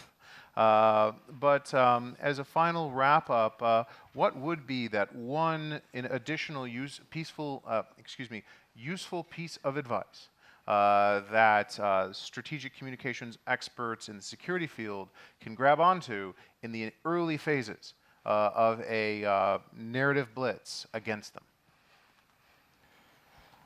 There's a few things you can do. First of all, I think, even though you don't want to panic, speed is very important. So reacting a week later, the story's gone. No chance. So you need to, at the very least, monitor properly so you're aware of the story as it is breaking and you can begin to formulate a response. The second thing is the more effective debunking methods tend to involve some form of humor. And then you create a story of your own. If you can create something that's more attractive or more amusing or more worthy of public opinion than the original fake story, then you have a real chance of sort of taking over the narrative about a given event. Magda, I'll ask you the same question, and your final thoughts on how we develop effective counter strategies to the arsenal of disinformation that Russia has fielded. What would be your one piece of useful advice that a strategic communications expert in the security field should think of and grab onto in the early phases of a disinformation blitz that's gaining traction? I think it would be no different to any crisis communication strategy that you would develop in a non-digital time or non-digital space. And that involves not panicking, not lying, getting your facts right, lining up your spokespeople or people who have a sort of a reputation for being trustworthy. I think what Rolf said about making it humorous, making it visually attractive, making it very persuasively debunking the story and using the same tools. In other words, going through the same platforms and the same channels. So where you're, I mean, this is a standard crisis communications approach. Not lying, for example, you know, what happened, to use the example of the United Airlines video. That I think everybody saw the United Airlines video where United, and we're talking non-political sphere now, corporate sphere, but they didn't apologize, they didn't tell the whole story, or they said it was according to procedure. So all these things don't mislead people because they know. People know that you're spinning things. That's one of the things that comes out of a lot of these studies, is the whole trust, even in trustworthy media, is breaking up. So I would say the immediate tactics in this kind of situations would be the ones I mentioned. But generally, it's a question of building trust, and that is very hard to measure and very hard to quantify. So go fast. Don't lie. Don't lie, and focus on building trust in your and audience. in the long term, I would say, because you don't build trust overnight. Well, excellent. All right. Well, please join us in thanking our panelists. This was an excellent discussion. By way of a wrap-up, we're now joined by Jānis Sārts from our partner organization in today's discussion from NATO Stratcom. Jānis, why don't I ask this? Why don't we'll keep the panel here on the dais. I'll ask you to take the podium and provide a final capstone to our discussion today. So, who writes the history gets into the history, yeah? Well, first of all, I thought at least the part that I've heard from the last panel very interesting and really exciting that there is these kinds of debates in the development. But I have to say, the more I think of it, the more I conclude there are not many good news in this story. Not that the information is a weapon. It has always been. Is it a new thing? No, it is not. It has always been weaponized in different ways. Are we humans irrational? Of course we are. Actually, the whole system of, let's say, 19th century, second half and 20th century information flow was created in a way to evoke the rational small element into our behavioral and mind so that we try to keep that. We've been slipping throughout this process a bit, but you know, we thought we got it now with the victory of democratic processes across the globe, but here goes the technological revolution. We thought it's all good. Of course it's good, but is it all good? I say actually not quite. Because it appears to me right now, this technological development has changed the structure that was through having these media approaches, being balanced, being covering different side of stories as the ones that would be sort of evoking these rational part of a mind, and they're not as important. They don't play the same role as they used to be. There was, I would say, a kind of hierarchy of information flow where something that was said by the public figure was something that everybody talked about. What the media talked about was something that everybody talked about. Now, everybody talks. And the voice of these used to be leaders is just as big as the network that listens to them. So the hierarchy is gone. And the interesting thing, the hierarchy also undermines the traditional approaches of balance, looking deeper, trying to see different sides, because they're trying to rush to replicate what the social media are saying, emotions, scandal. And that, in a way, interestingly enough, evokes the other part, much bigger part of a brain that we have, which is called cognitive biases. We have hold it all the time, but this speaks in a very different way. So what I'm saying here is this informational weapon is actually becoming sharper. So that is what we're have to prepare for in the future, because through that you can increasingly make an impact on the audiences, on individuals, and shape their behaviors. And technology allows for amplifications. So even in a small sort of effort, you can amplify it if you fine-tune it the correct way to a sizable effort. And now, if you think about it, that's what we see right now with the trollings and etc. But you introduce more into the picture the notion of robotics. We've seen already robotic trolls working. I think in the French elections, if anybody gets a good view, sees these robotic pieces at work, you see these robotic pieces are starting to evolve. So there is some proper machine learning behind it. There's a technology.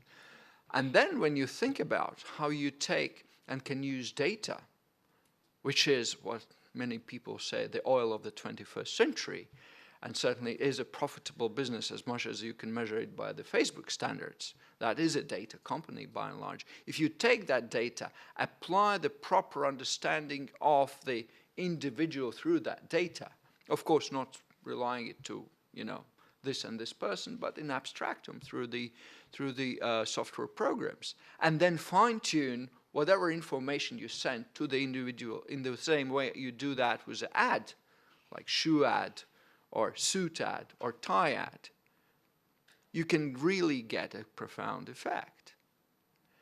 And then we will have to think about what happens when we introduce artificial intelligence. What happens when reality, everything online, can be questioned at any time. Have you seen these?